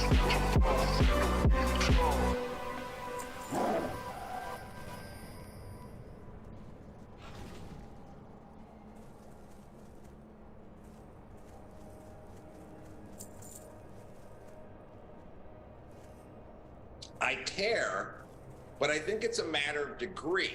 You know, I have a twin boy-girl, son and daughter. They're both 16. My daughter cares a lot more what people think of her than my son does. My son cares to some degree. My daughter cares a lot. And I think that's just built in. And I just happen to be wired not to care as long as I'm right. If I said no one would listen to AOC if she was fat and 60 from Minnesota, if I know I'm 100% right, then I'm done with the process. You will then say whatever you want to say about me regarding that. I've been correct. I've been the person that said the earth is round, and I could have 1,000 people in an auditorium screaming the earth is flat, and I don't care because I happen to be correct. And then what about the person that said the earth is round and everyone around them said it was flat? Should they not say it? Should they care what people think? How would that person navigate life? Well, I heard you talking on your podcast about some of this, and I too have a son and daughter and similar differences. And one thing you're not allowed to say is that men and women are biologically just different, personality-wise different. Yeah, well, I will. I mean, I don't know what the rules are. The rules change every 5 minutes.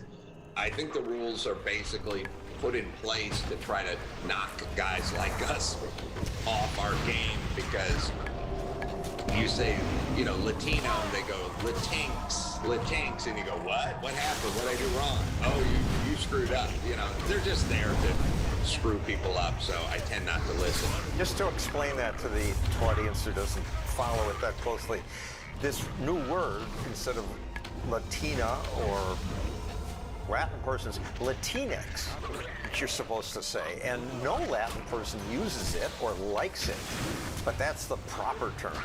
Yes, this was dreamt up by white women and bequeathed to the Latino community, and they've rejected it, but we don't really care. We'll think for them. It's a very bigoted way to. This is how to get Jake fast. If you want to drop this, start eating more of these. You might think this would take years to learn, but I'm going to teach it to you in 60 seconds. Watch this. Visceral fat can cause inflammation. It can accumulate in the heart, in the muscles, in the liver. Visceral fat is like a direct line to metabolic and cardiovascular.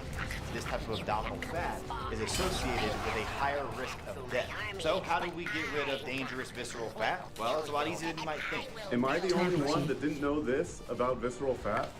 Some of it is what you can pinch around the midline. Some of it is a large fat apron. This is all visceral fat, and it is highly inflammatory. Literally, this inflammation caused by this inflammatory organ is killing us. Did you know that you wear your health on your face and your body? And it's true, there are powerful biomarkers that you can visibly see, but you might not know what they mean and what they're telling you about your health. I want to talk to you about something that's been making waves on social media lately. You've probably seen this guy all over your feed claiming that cutting carbs isn't necessary for weight loss. No need for long hours in the treadmill either. Now, I know it sounds too good to be true, but let me tell you, there's more to this than meets the eye. I decided to delve into this topic and do some research. Turns out this guy is a celebrity trainer who's gained a massive following for challenging mainstream advice. He claims that what we've been told about weight loss is wrong, completely wrong. And you know what? It makes a lot of sense when you listen to what he has to say. This is what 10 pounds of fat looks like. If you want to drop this or more, you got to take your metabolism from this to this. For anyone out there who doesn't know their metabolic type, stop scrolling for just 1 second and listen up, please. Is your body trying to tell you something? The darkness of your outer eye ring, the pinkness of your fingernails, spider veins, veins on your eyelids, your posture, your waist size, your face shape, the list goes on and on. And what impacts these biological markers the most comes down to 2 words: visceral fat. What is visceral fat? It's been referred to as invisible obesity or radioactive fat because it's the hidden fat, fat behind your abdomen, and the fat that's around your organs, and the fat that's toxic to every part of your body, basically erasing your vitality and stealing your strength. And I've been in the fitness industry a long time, and I'm still hearing from people about how they want to get in shape or they want to feel young again, but they don't know what to do. Well, it starts with getting rid of visceral fat, and the #1 way to do that is through what you eat and how you move. And everyone knows that food choice can help you lose weight, but it can also radically change how you look and feel and perform. The food that you eat directly impacts what kind of fat your body stores and where it stores it. A little bit of that comes down to genetics, but it's also what you eat. Do you know what can happen if you optimize your diet? 2 days ago, I was the lightest I'd been since I was about 23. Wow. I've never really experienced that with other diets. I've really not. I thought I was getting there with a carnivore diet because I was like, oh, I can do this. I eat whatever I want. I just don't need carbohydrates. I gained 12 pounds. But how can you know what to eat? Well, there's a million different diets out there, all sending you mixed signals. I want to show you a way of eating that will help you optimize your results without having to follow some super strict, unbearable diet. And so if you're ready to stop guessing and start knowing, take our quick and easy quiz and discover our science-backed approach to just destroying your visceral fat. And millions of people have already taken this quiz and are seeing incredible results.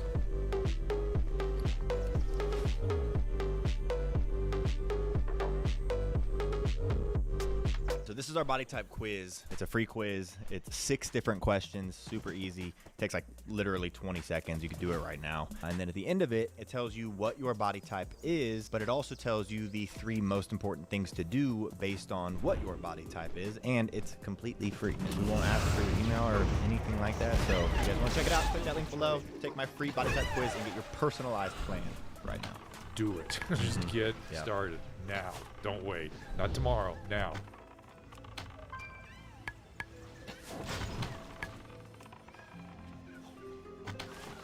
Go through life. I ran into this more than 20 years ago when I was on 2020, and this was just beginning, I think. And that I did a documentary called Boys and Girls Are Different. And some of the 2020 producers were outraged by that. And shortly after, I was assigned a story at Brown University where a kid had been suspended for sexual misconduct.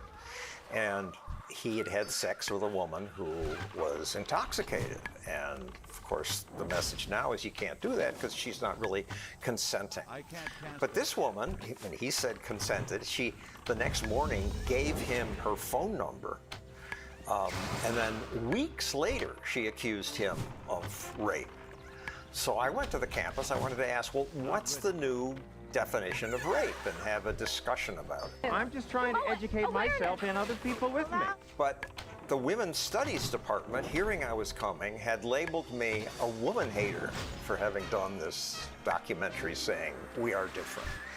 And when I got there, they were screaming, rape is not TV hype. Rape is not TV hype! And I couldn't even ask people over the noise. Can I ask you why you're screaming that? Rape is not TV hype! Come on, everybody, louder! Eventually, one pulled out my mic cord. And it was this new culture that the other side should not be allowed to speak. I believe that they would let the other side speak if they thought they could beat them in a debate. They don't. They know it. It's not about what you're saying is dangerous. It's more like you have points and sides that are indefensible, and you're not going to be able to make your point. And this is something that goes on all the time. You know, I remember I was watching Bill Maher's show a year or so ago. I think Adam Schiff was a guest, and he's a politician. It's kind of he he was kind of the tip of the spear of, you know, the whole Russian collusion thing, and now he's the tip of the spear with January 6th. And Bill Maher said, look, you come on our show. I see you on CNN every night. I see you on MSNBC every night. If you've been on US 1 between the causeways and Melbourne, you've probably seen Toyota of Melbourne. Did you know we have new lower service prices? How about our lifetime warranty at no charge on every new Toyota? We've got a great selection of new and pre-owned inventory right now. Cars, trucks, SUVs, vans, hybrids. No matter what you're looking for, we've got you covered at Toyota of Melbourne. Maintenance on your new vehicle. What do you pay? Nothing for up to 4 years with Toyota Care Maintenance at Toyota of Melbourne. Come experience what makes us different today. Fine, you're preaching to the choir. Why don't you go on Tucker Carlson or Sean Hannity's show? Go on their show and make your point. Meaning, hey, Dr. Fauci's thing was the only people that are not being vaccinated are these right-wing, Fox-watching Trump supporters. Well, then go on Tucker Carlson, Fauci, and make your point to the people who need to hear your point. Don't go back on to MSNBC where everyone is triple vax. Go make it there. He doesn't go there because he knows he'd get pushback there and he'd probably get beaten up there. But Bill Maher said to Adam Schiff, I wish you would go on Hannity. I wish they would let you on Hannity. And he muttered under his breath, he'd been invited many times, but he won't go over there because Hannity would probably destroy him. And then there's this thing where it's like, well, I can't go on there because I won't be treated fairly. What do you mean treated fairly? How could you treat me in this interview? You know what I mean? You could say whatever you wanted, John, but I would have the right to give you my point, defend my position. You know, you could have been outraged over my AOC declaration, and I would have went, all right, sorry you're outraged, but I stand by what I was saying, and I think if you're intellectually honest, or I gave you 2 beers, you would agree with me. It is a new thing in the media not to talk to the other side. All my career, we would have confrontations, and we'd learn from them. And this was even true, I found, at Fox. I wanted to talk about legalizing drugs, and I'd go on Hannity once, and then he didn't want to do it again. Everybody wants people who they can just totally mock, or people who agree with them. Well, I agree with you as somebody who's, you know, debated a few people. When you're going to a bar, you want to sit next to a guy who's a Steelers fan. If you're a Steelers fan, it's a better, more enjoyable afternoon. That's why they have Steelers bars and Patriots bars. They don't have Steeler Patriots bars where it's 50-50. You go in there, you put your jersey on, everyone cheers, and you're welcome. And I get it. That's a human wiring. Who I would want to go out to dinner with people I agree with more so than I would when I go out to dinner. But occasionally, and it's part of your job, you have to invite somebody over from the Patriots bar to sit next to you and watch the game, and you can have a robust debate on who's the better team. Well, I wish we could have more of that. Let's shift gears a little bit, talk about regulation. You work in construction, as you mentioned. I was a carpenter a long time before I was a comedian. The first part of my life I spent in construction, and I did it every day for well over a decade. Don't whack that and put the nut on it first, you idiot. You're gonna screw up the threads. And that woke you up about government and government keeping us safe? Yes, to a certain degree. I mean, pulling the permit process in Los Angeles is, as you could imagine, insane. It's almost stifling, I guess. I went out to dinner with Suzanne Summers and her husband, Alan, a couple of weeks ago, and they lived in Malibu their whole life. And they love Malibu. And as a matter of fact, I met them in Malibu because they returned to Malibu, but they live in Palm Springs now. And I said, why'd you leave Malibu? And they said, well, during the big fire a few years ago, our house burned to the ground. And I said, okay, so why not rebuild and stay in Malibu? And they said, oh, the Coastal Commission, the permitting process, you know, we're too old. It takes years just in permitting. And then they have to put it to a community vote, and it's stifling. And I don't think people understand that and how it affects the community. You know, we have a housing crisis. There's not enough homes. Homes are too expensive, right? Because we don't let people build complexes and units. It's so stifling. It's bizarre to me that California is the most regulated state. California is supposed to be the let your freak flag fly state. Like, come here and do anything. All I say to everyone, if you live in Santa Monica in a rent-controlled apartment, fine, love the government. But buy a home and attempt to add a master bedroom to it and pull a permit in Santa Monica, and then tell me what you think of the government. But listen to this little thought experiment. Harold Shelby, the great car racer, the man who invented the Shelby Cobra, he is from Texas. He's a Texas guy. He came to Venice Beach, California in 1964 so he could build cars. Could you imagine going from Texas to California, to Venice Beach, California, to start a business where you manufactured something? Welcome to Overgear. Looking for the best Mythic Plus team? Our Mythic Plus Boost is the perfect solution. Say goodbye to wipes with random groups. No gear or tactics are required. Just relax while our professional boosters clear the dungeon. Start in 15 minutes at any time of day. Get powerful gear from the end of dungeon chest, weekly Great Vault rewards, Undermine crests, Valor Stones currency, and Mythic Plus score. Trusted by over 25,000 gamers, we're here to make your life easier. Ready to claim your rewards? Order your Mythic Plus boost today. That ability isn't ready yet.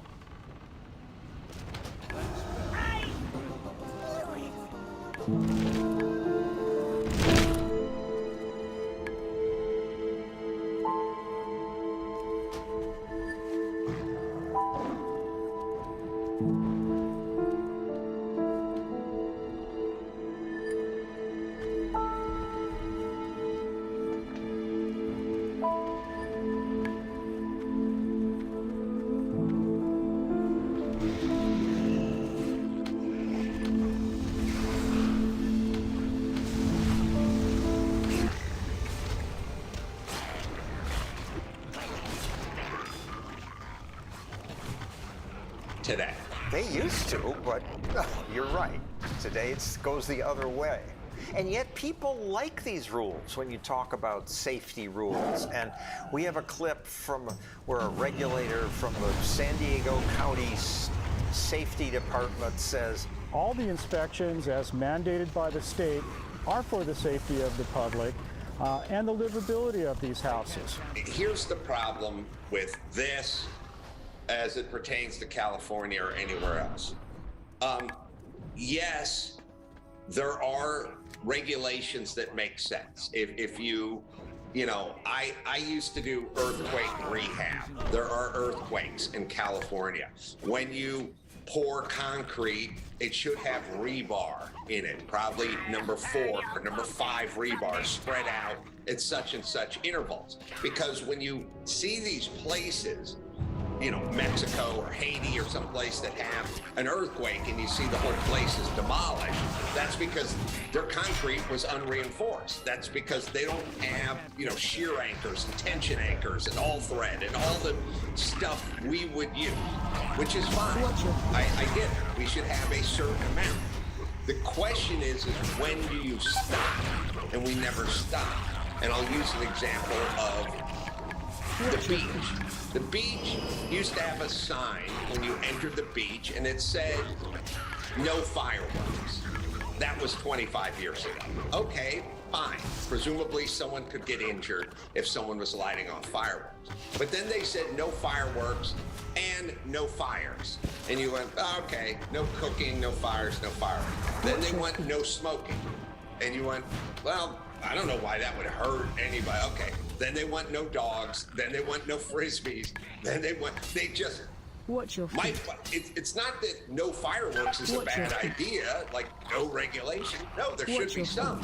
The question is, when do you stop, and do you ever stop? And California never stops. And so if you want to build in California, it doesn't stop. It just keeps going, and that's why Suzanne Summers is in Palm Springs. And hey, I'm in Massachusetts. I go to the beach, and they got a giant picture of a shark. And the regulation doesn't stop here either. Brings me to another thing you've said. The media is more harmful than alcohol. The average American would feel somewhat better giving up booze, cigarettes. They'd feel 1,000 times better giving up the news for a week. And that is so true, because my colleagues, and I used to do it, we will get more clicks if we scare you. And it's horrible what we do. Look at what the media did with COVID, and look what they did vis-a-vis children. So they convinced all the moms that this thing was dangerous to children. And then the moms freaked out the kids, and then they closed the schools down, and they closed the playgrounds down, and they forced these kids to mask. And, you know, my daughter bought into it, hook, line, and sinker. I of course, didn't. I never did, but I tried to tell her. But the media had essentially convinced her that this thing was coming for her. And I talked to her about it the other day, and she said she was screwed up. Like, there is some PTSD because the media convinced us and moms that this was coming for kids. You can't go full pandemic lockdown if you say this is killing old people, fat people, and sick people. You have to include the kids, and that's why we needed to shut the schools down. There is no, imagine you're doing a movie about a pandemic and it only kills the elderly. That doesn't sound like much of a thriller to me. You have to scare the kids. So the media used the kids, and they would say things like, well, it's kids, the danger of mortality of COVID is slightly less than the elderly, and they'd use words like a little less or something. They wouldn't say dramatically and statistically insanely less. Like, it really doesn't do anything to kids. People argue with me about this all the time. You show me how many kids died who did not have a pre-existing condition. That's the number I want from the media. They never gave it out. Day one, I was on to them 2 weeks in. You can listen to my podcast. They didn't give the ages of the people who died at the very beginning. They never gave the ages, and I immediately got suspicious because it was a bunch of 90-year-olds. And for saying this, you get trashed by people who've been your friends. Howard Stern to Jimmy Kimmel. He's making fun of people for taking COVID seriously. Well, first off, what does seriously mean? You know how many people said to me, I did everything right and I still got it? Want to keep your hairline where it is? Through Hims.com, you can explore a range of options that work best for you, so you can grow visibly thicker and fuller hair in just 3 to 6 months. Keep it looking strong for years to come with doctor-trusted ingredients like finasteride, minoxidil, and a blend of supplements that support healthy hair. 3 in 4 Hims customers say they wish they started using hair treatment earlier. Get ahead now to keep the hair you love. Get started today at Hims.com.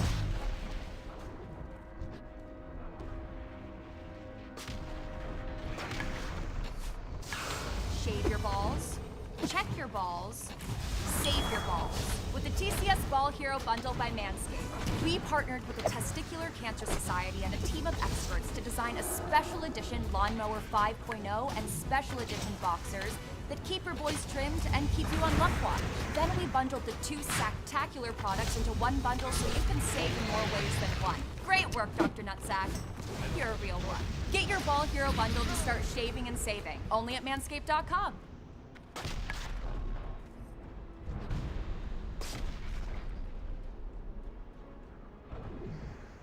Well, what does that mean then?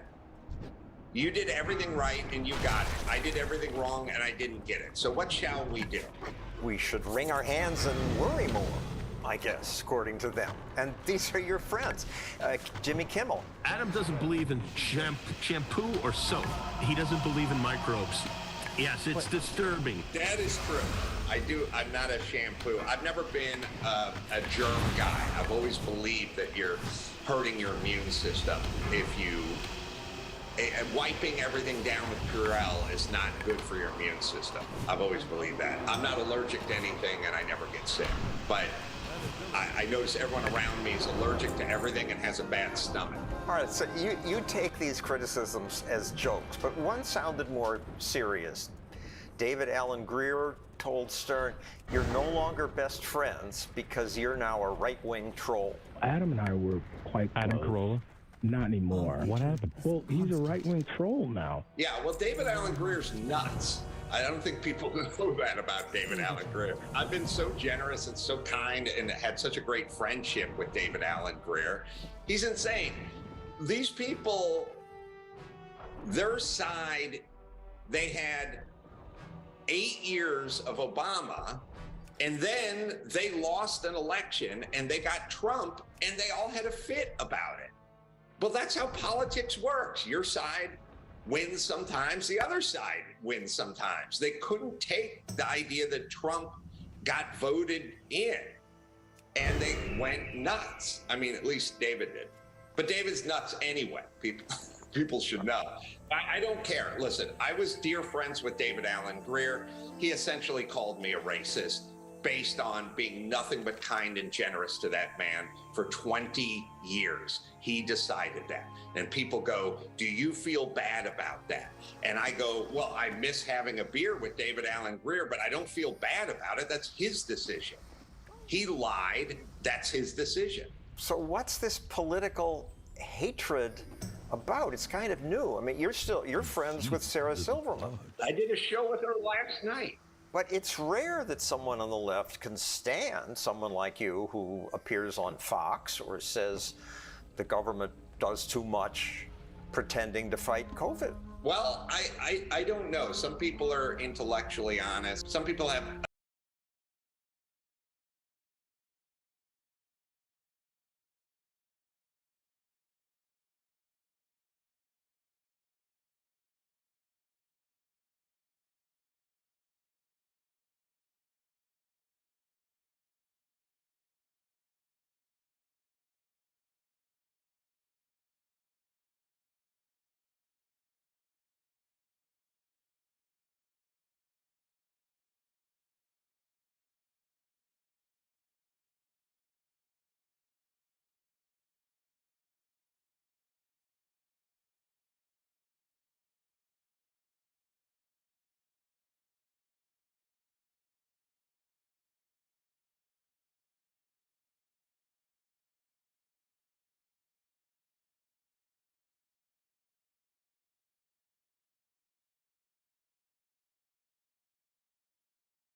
can't do that. I'm going to wring some of this beer out of my clothes. You go on ahead.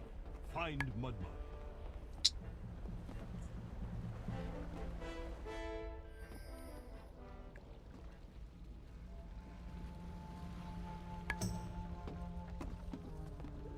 No. All right. Let's go smush that water varmint. That water varmint.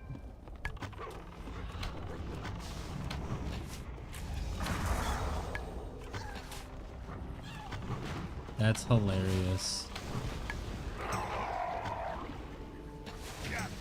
I can't hit him. That there bubble is too darn thick. Yeah, I remember doing this.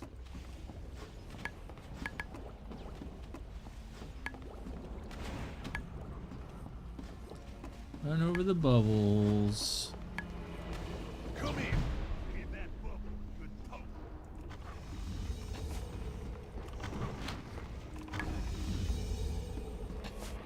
Did I not get all the bubbles? Oh, I gotta click on it? Here comes Mud. That's bad. Ready. Not ready.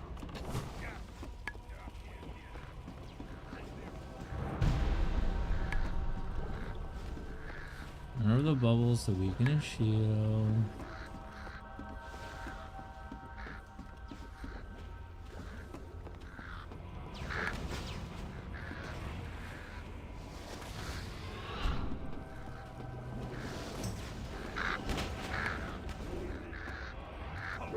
Look out. Here comes Mud.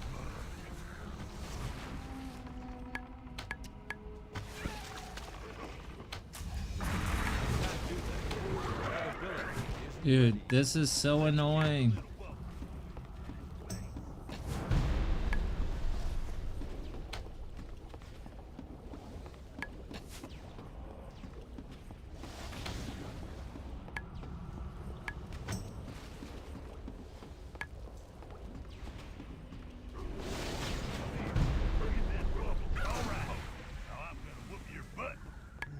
That's all the fighting there is to be done, I reckon. Let's get up out of here and meet up with the champ completely.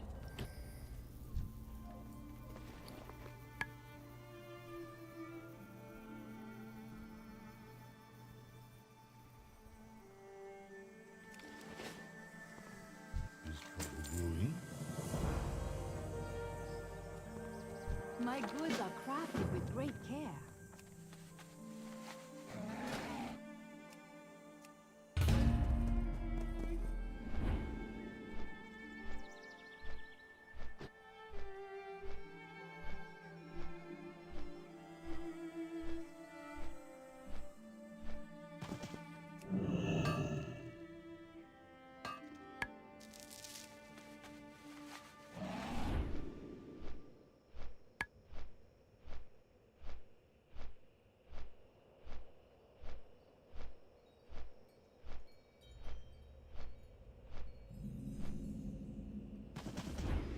Tell me of your travels.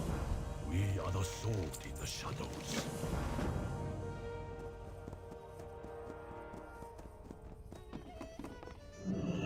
Tell me of your travels.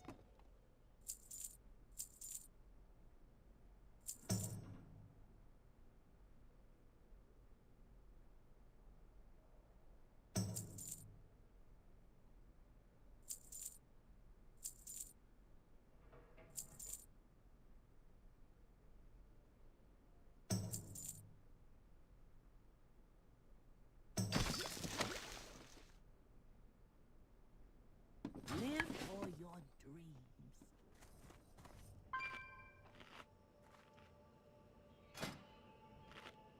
416 item level.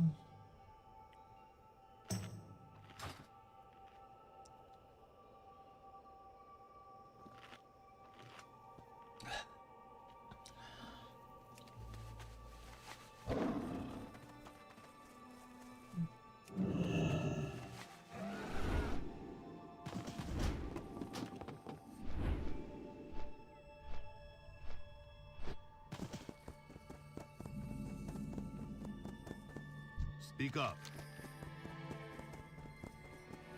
Welcome.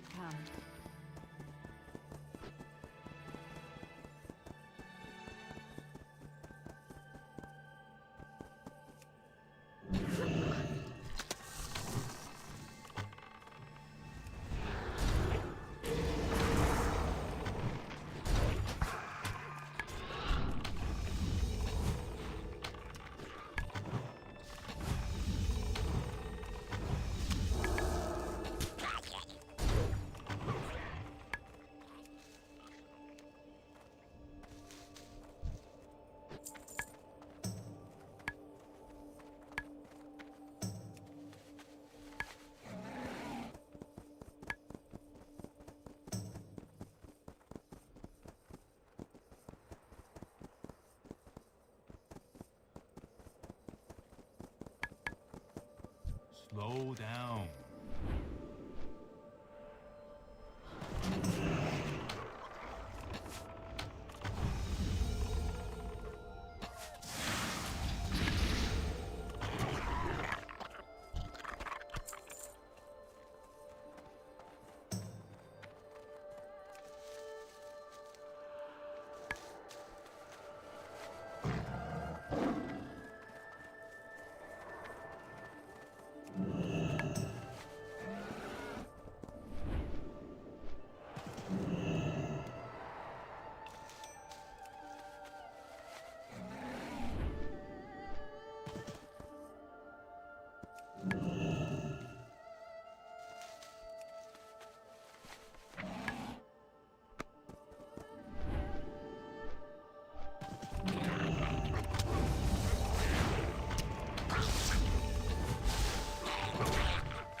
Hello.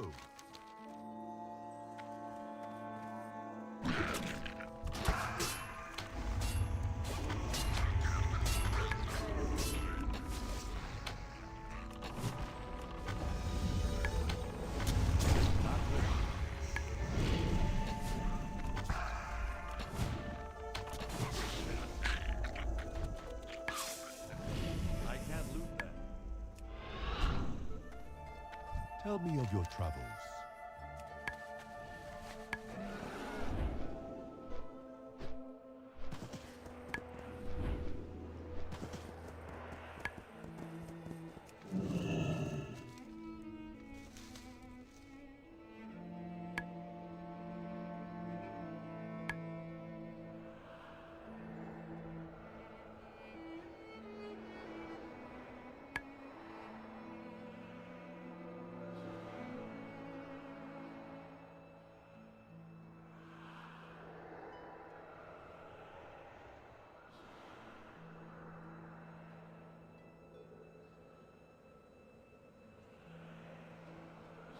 So you think you know Wix, do you really?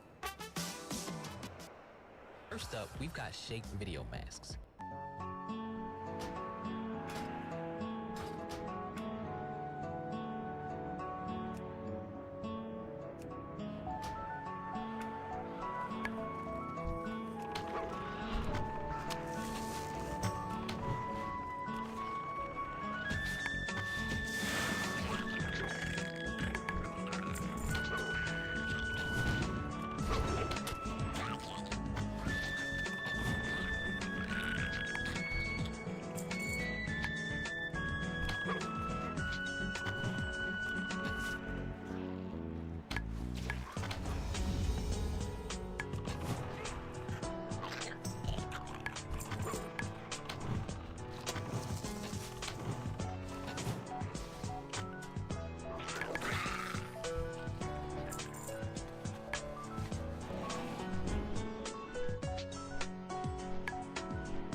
You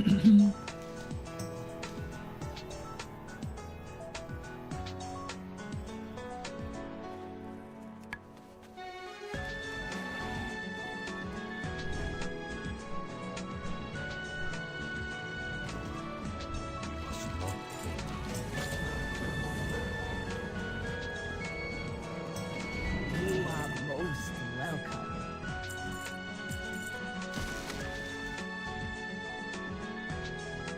Keep your eyes and heart open. Still.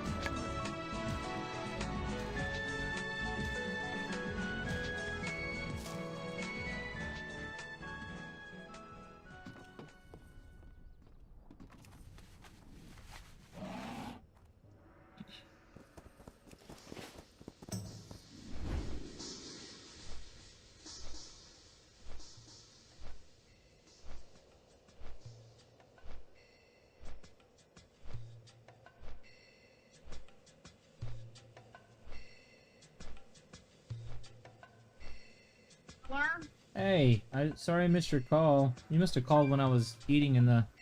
Eating, I guess. I don't know. What's up, love? You on your way? Yeah. You alright? Yeah. Yeah. Yeah, it's just hot. I'm hot. Bleh. Yeah, you are. Stinky. I know it's only been a couple hours, but I fucking miss your fucking dorky ass. Hurry up and get here. I've been gone for 3 hours. I know! Can you imagine if I did truck driving? Holy shit. I know, you'd be fucking miserable. You'd be miserable. You'd be miserable. Yeah? You better be miserable too. I would be, but you'd be even more miserable. Why is that? I'm done.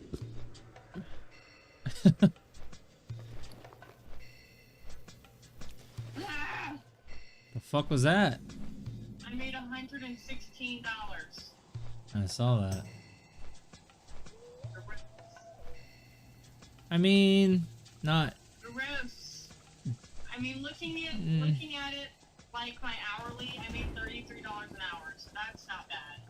But that's probably one of the lowest I've made in a Yeah. while.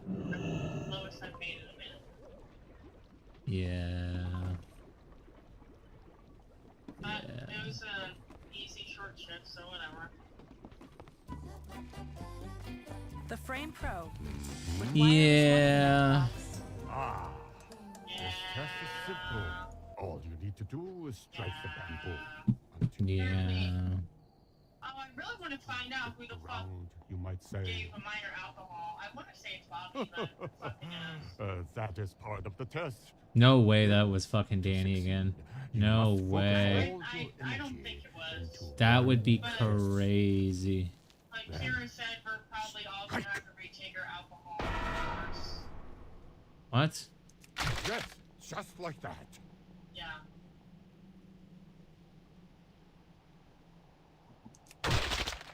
Really fucking... Yeah, it's not the military. I don't think we all should be getting in trouble because one person keeps fucking up and being irresponsible. Like, I feel like it's very fucking obvious the difference between non-alcoholic and alcoholic drinks. Mm-hmm. They do many different things to make sure that we don't fuck it up. Mm-hmm. So I don't understand. Yeah. I don't understand either. I mean, she didn't tell me who it was, but she said it was recent. So I'm guessing it was either yesterday, probably yesterday. I mean, I don't know.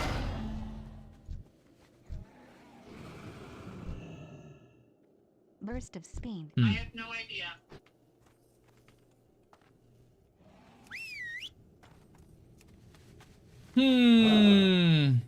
I don't know. I don't know. Jess worked last night. I don't know. I couldn't fucking tell you. Worked last night.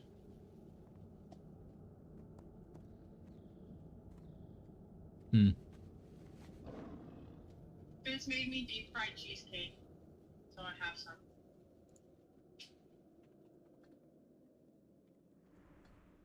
What did you eat? Hot dogs.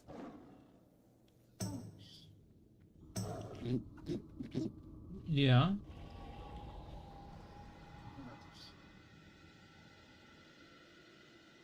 Yeah. I really want some of that fruit they brought. Yeah. I've been thinking about that for hours.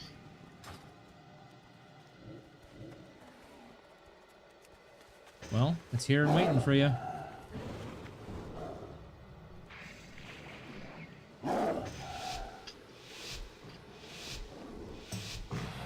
I guess Jericho's on his way out. You mean? He's causing beef with Nikki, the line cook, and he keeps threatening to quit because he's not getting enough help at night. Well, you know, every dishwasher should expect to be getting hit and getting a little overwhelmed from around 9, 10 o'clock at night because all the kitchen has to run all their dishes through the dishwasher. Right. And last night he flipped out on Nikki because he didn't want the dishes. And like, you know, too bad, you know, we have to. We have to give you all of our shit. I 100% understand that it's overwhelming because there's a lot of shit.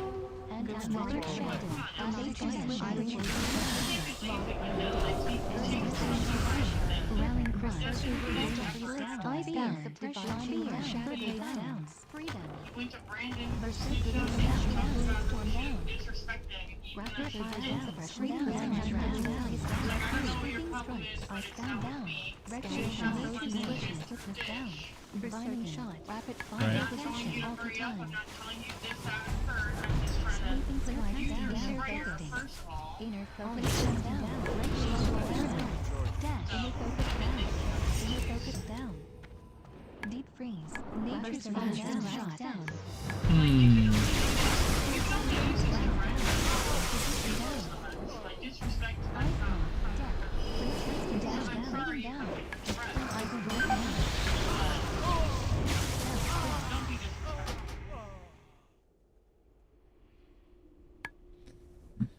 Yeah.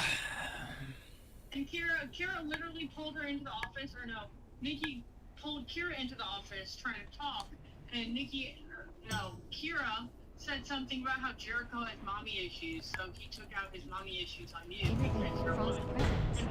looked at her like, what the fuck? Shadow scatter shot. Why would you take your freezing trap? Taking your mommy issues out on a coworker? First of all, that's shadow dash down. Brain freeze down. Took us. Freezing trap. Brain freeze. Defense extends. Further. He's got mommy issues, so he took it out on coworker. I'm confused. That's what Kira said. Vanish. He does have mommy issues. He probably, there's a respect that you're a woman, a woman in the kitchen. Cheap shot. Man's job. Brain freeze. Brain freeze down. Pillar of frost.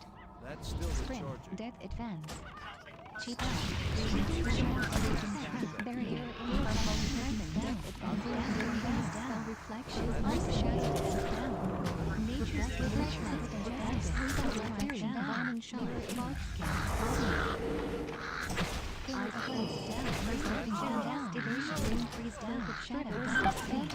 Yeah, I don't know. I don't know, babe. Good riddance. Berserker casting evasion down. Burst of death advance. Deep freeze. Death. Binding shot. Archangel. Staggering. Not much lost on that one. And then next week, Bring we're casting down. only going to be having Bring one freeze essay down. on during the weekday, and Frozen then or 2 vein. essays Sweeping on blade weekend. storm. Next week, Further and then down. after next week, we're not Kidney. going to have Brain anything freeze during down. the weekday. Cauterize. Barrier. Archangel down. Burst storm down. So, Cauterize. not Sweeping sky suppression. next week, but the following week, we're Brain not going freeze. to be on as much. Brain freeze down. Inner focus down. Chip shot. Spirit chill. I don't know, man. I keep going back and forth on the fence about this play. I really don't like the way the direction Outback's going. I just don't. In general, as a whole. I don't understand how you're gonna have us do essays for literally 2 years and then just randomly take it back. It's because the company's not doing good. That's the real reason. That's 100% the real reason. They're trying to cut labor costs. Oh. Kira told me that it's because, you know, they want to see more face-to-face with you, No. you and your tables. No. Because they get so confused with all these different people when they have the table. And I'm like, what the fuck? Literally every other Anti-magic shell. server Berserker range. Polygon. Anti-magic shell down. Rapid fire down. Outback is not doing good company-wide. Ice shadow down. Clear cast down. Sweeping strikes. Blood fury down. Unholy presence. Displacer beast. Nature's divine shadow blades down. Restlessness down. Airway down. Shadows down. Spirit chill. Shadow spell reflection. Blood story down. Shadow down. Reflection down. It's smoke bomb. Countered. Brain freeze. Spirit down. Shell down. Brain freeze down. Void shift. Depth advance down. Burst of speed. Binding shot. Berserker range. Sweeping strike. Brain freeze down. Water elemental. Success. Brain freeze down. Whose fucking car is that? Deep freeze. Anti-magic shell. Sweeping strike. Wrinkle frost down. Frozen north. Anti-magic shell down. Brain burst down. Reflected. Ice flame. Down. Ice bound. Burst of speed. Burst of speed. Scatter shot. Iron arc.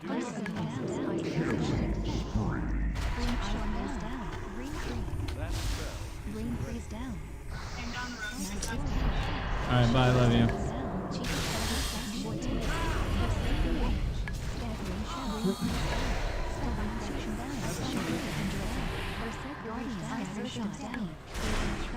Freezing trap.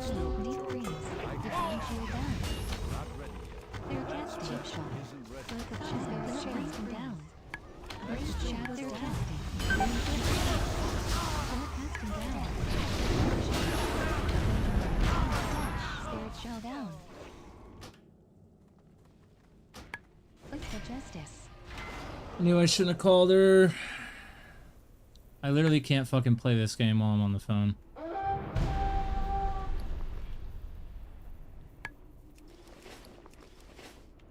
Scatter shot.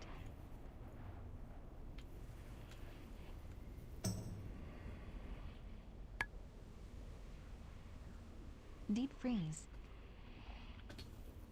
Freezing trap.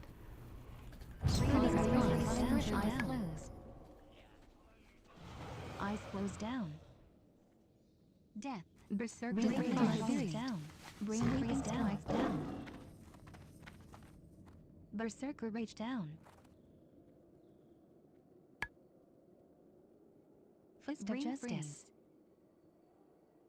Clear casting. Blood fury down. Nature's cyclone. Brain freeze down. Ice flows. Fear. Ice flows down. Fear. Recklessness. Shield rallying cry. Iron barks. Clear casting. Storm. I can't cast that yet. Reflecting. Nature's down. Clear casting down. Recklessness down. Dark skin down. Iron barks down. Clear casting down. Brain shield wall. Frozen Ord. Binding shot. Sweeping strike down. I can't cast Deep that freeze. yet. Rapid fire. Clear casting. Brain damage down. Shield wall down. Casting down. I can't cast Anti-magic shell down. Brain freeze down. Pillar of frost down. Anti-magic shell down. Brain freeze.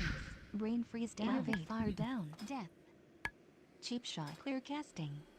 Brain freeze down. that spell. Pillar of frost vanish. Clear casting down. Fear. Ice flame. Cheap shot down. Brain freeze. Brain freeze casting down. Reflected. Brain freeze down. Reflected. Sprint down. Seth. Ice flows down. Cheap shot. Frozen down. Spell reflection. Shadow blades. Ice flows down. Binding shot. Shadow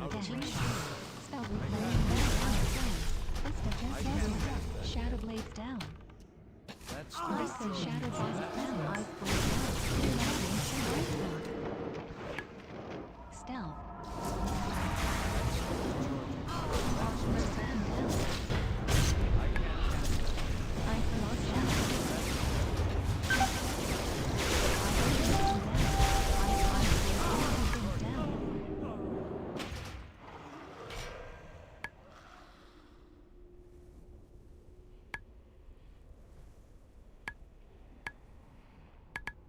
Freezing trap. Scatter shot.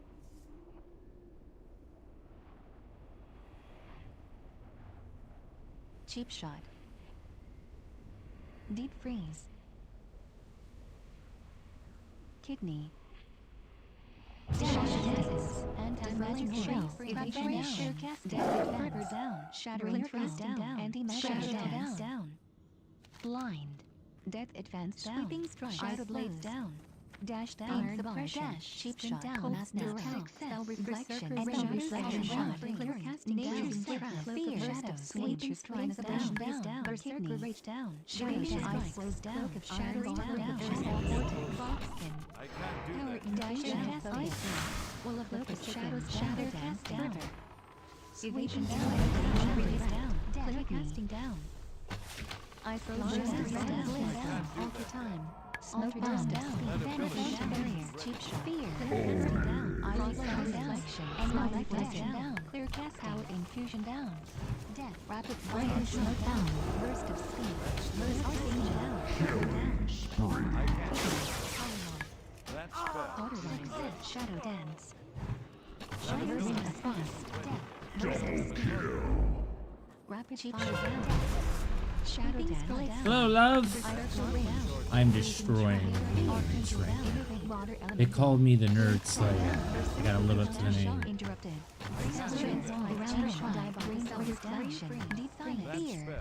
Shadow step down. Burst of speed. What you eating? Shield wall down. That's still recharging. Cloak of shadows down. Down. Ring casting. I can't cast that. Clear casting down. That Fear. ability is Shadow freeze. step. Ice flows. That's still Ice flows recharging. down. Fear. That spell isn't ready. Ring freeze down. Can't do Binding that shot. yet. Inner focus. I can't cast that. Ice flows. Not Inner ready. focus down. It's not ready. Vanish. Cheap shot. Ice flows down. Ring freeze down. Shadow cheap shot. Shadow That's stab. still recharging. Ring of frost. Counter. Rampage. Shadow dance. Anti-magic shell. I am destroying. Icebound. That ability isn't Anti-magic shell ready. down. Can't do that. Oh my goodness. Sprint down. I don't have a target. Mirror image. Sniping nerds. Cloak of shadows. Ice casting. Yeah, this was definitely the play. Nature's grass. Cloak of shadows Playing down. hard. Frost. Rain freeze down. Sweeping strikes down. Clear casting down. Rage. Death. Arcane torrent. Berserker rage down. Nature's swift. Raven. Fear. Shadow step. Druid? Void What tender kind of hell. stupid name is that?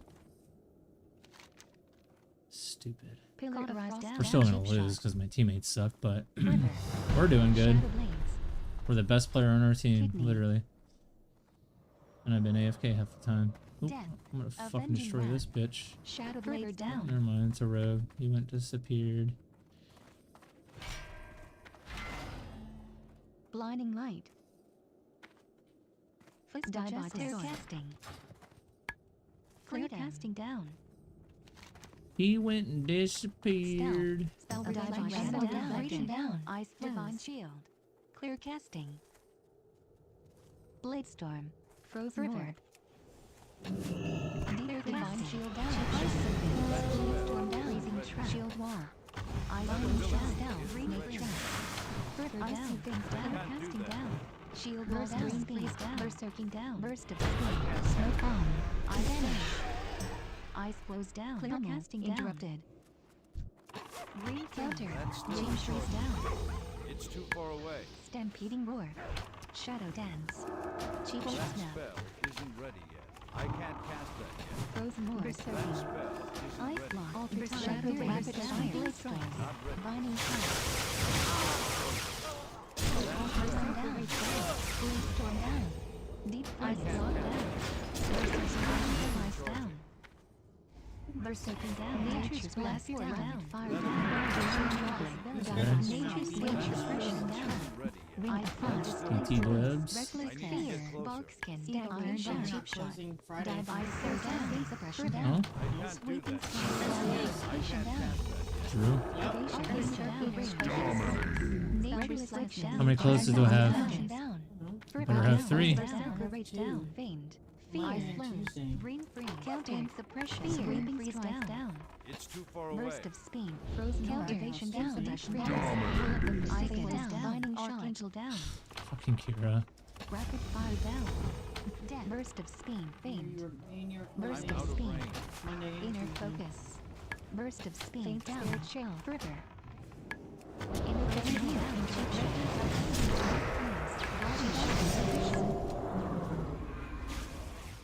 Spirit shell down. Shadow dance down. Reflector shell interrupted. Fear. You have 3 days next week. Recklessness archangel. Really? Yeah, Green freeze. I mean, I can only see Green so much. freeze down. Burst of speed. Avenging rat down. Burst of speed. Further. You're double on Saturday. Why the fuck did she take away my Archangel down. clothes? Guardian down. Shadow fiend. Binding shot. What is this dog shit down. schedule? Displace mirror image. Dash. Look at Freezing mine. trap. Discount. Wednesday, Friday. I'm off Wednesday, Friday, and Saturday. What the fuck is that? Inner freeze down. Counter. Inner focus down. Nature's switch. Freezing trap. I am so over the bullshit, man. Unstoppable. I just shitted all over that guy and I was AFK. Inquisition trap. Further down. Berserker blade strikes. Nature's swiftness down. Yeah, I think Berserker rage down. I'm done. I'm tired of having these discussions with management, so I think I'm done. Clear casting down. Like that is a pretty shit schedule.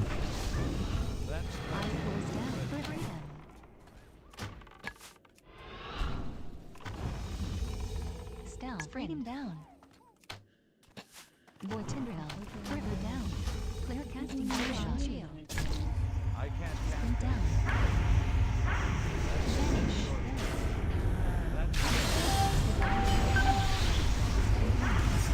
There's 5 people. Clear casting. Vanish. Archangel. Clear casting down. Deep freeze. Further casting down. Berserker rage. Inquisition. Freeze down.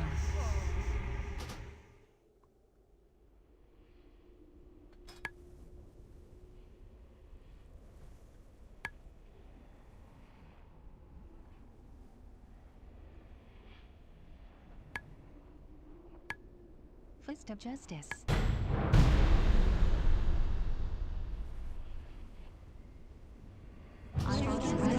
Down. Clear casting. How the fuck am I in my combat? Berserker rage dance. Berserker casting. Further down.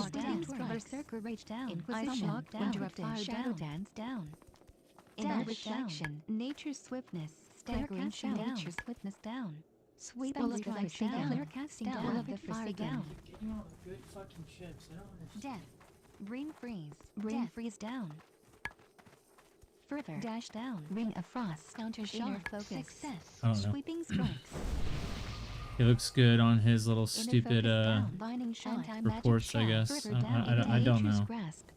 Nature's Probably has a message waiting. Freeze down. Brain freeze. Mass dispel. Success. Brain freeze down. Frost. Clear casting down.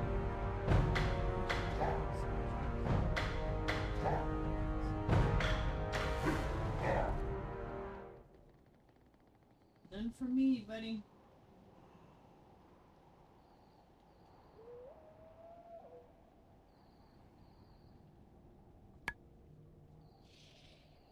actually really pisses me off.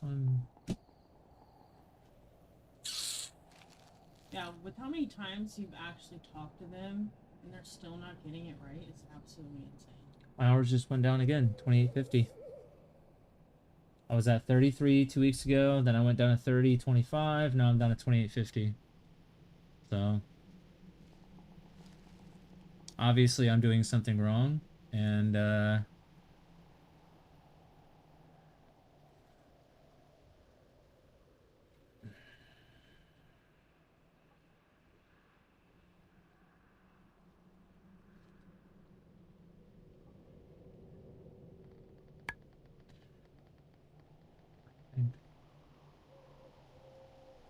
Jim?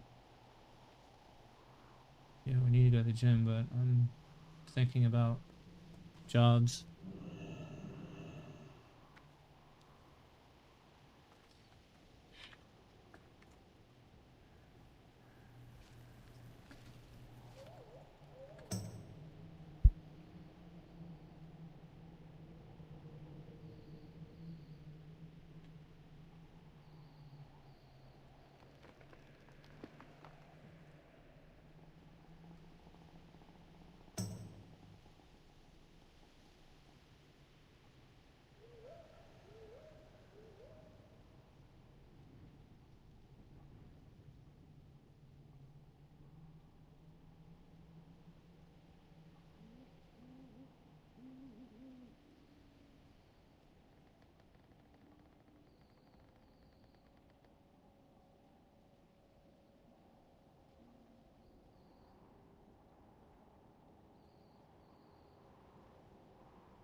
Incorrect.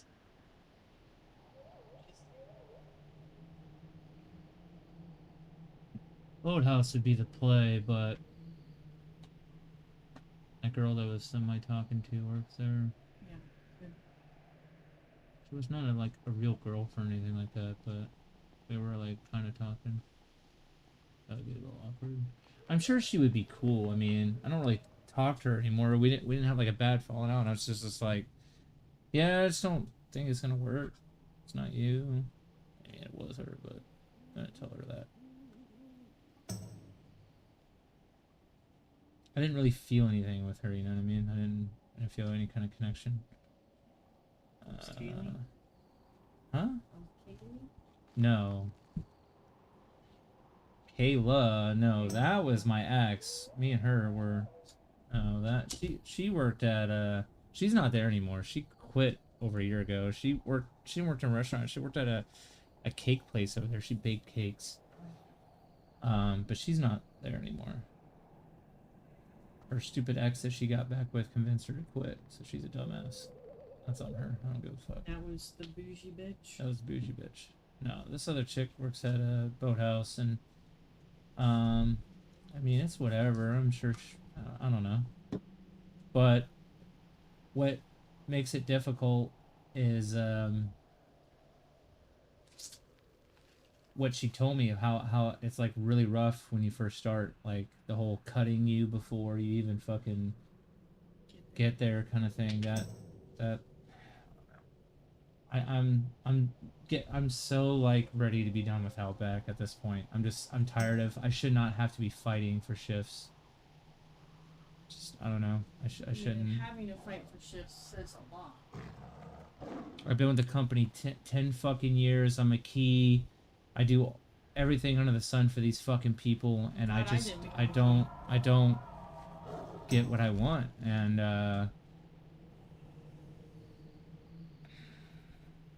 Bob and Shar don't do any fucking thing for that place at all. They just been there for a long time, and they literally get whatever the fuck they want. Like, I don't know what more I gotta do to prove myself. I win every fucking contest. I just won that stupid fucking take-home contest. And you didn't even technically win. Bob took it from you. Well, that's because Kira decided to change the fucking rule set 3 times. Not that I care. I win these things to prove a point, and it's just...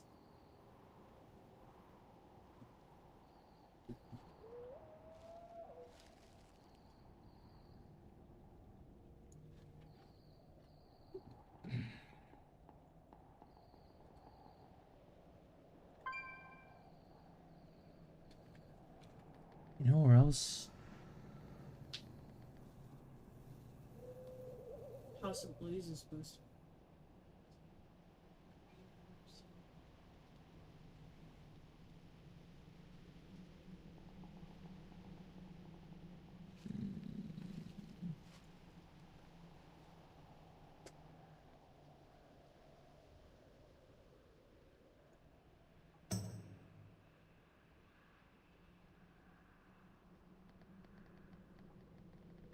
Server assistant.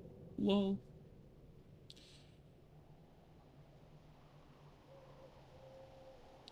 Planet Hollywood. I've never been there, but I've seen it.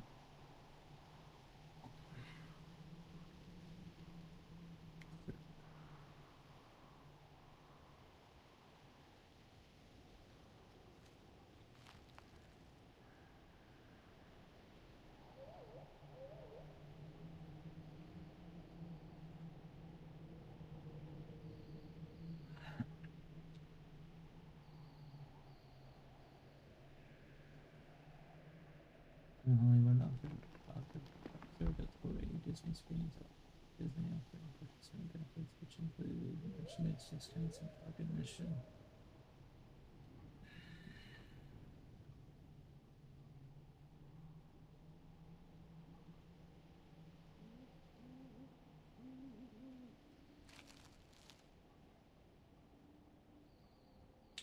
Paddlefish.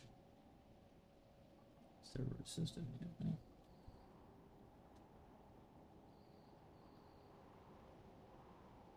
Sports bar, Disney Springs group. Paddlefish is right fucking next to Boathouse. Wouldn't be opposed to City Walk either. City Walk would be dope. I just don't know what places do well over there. Obviously,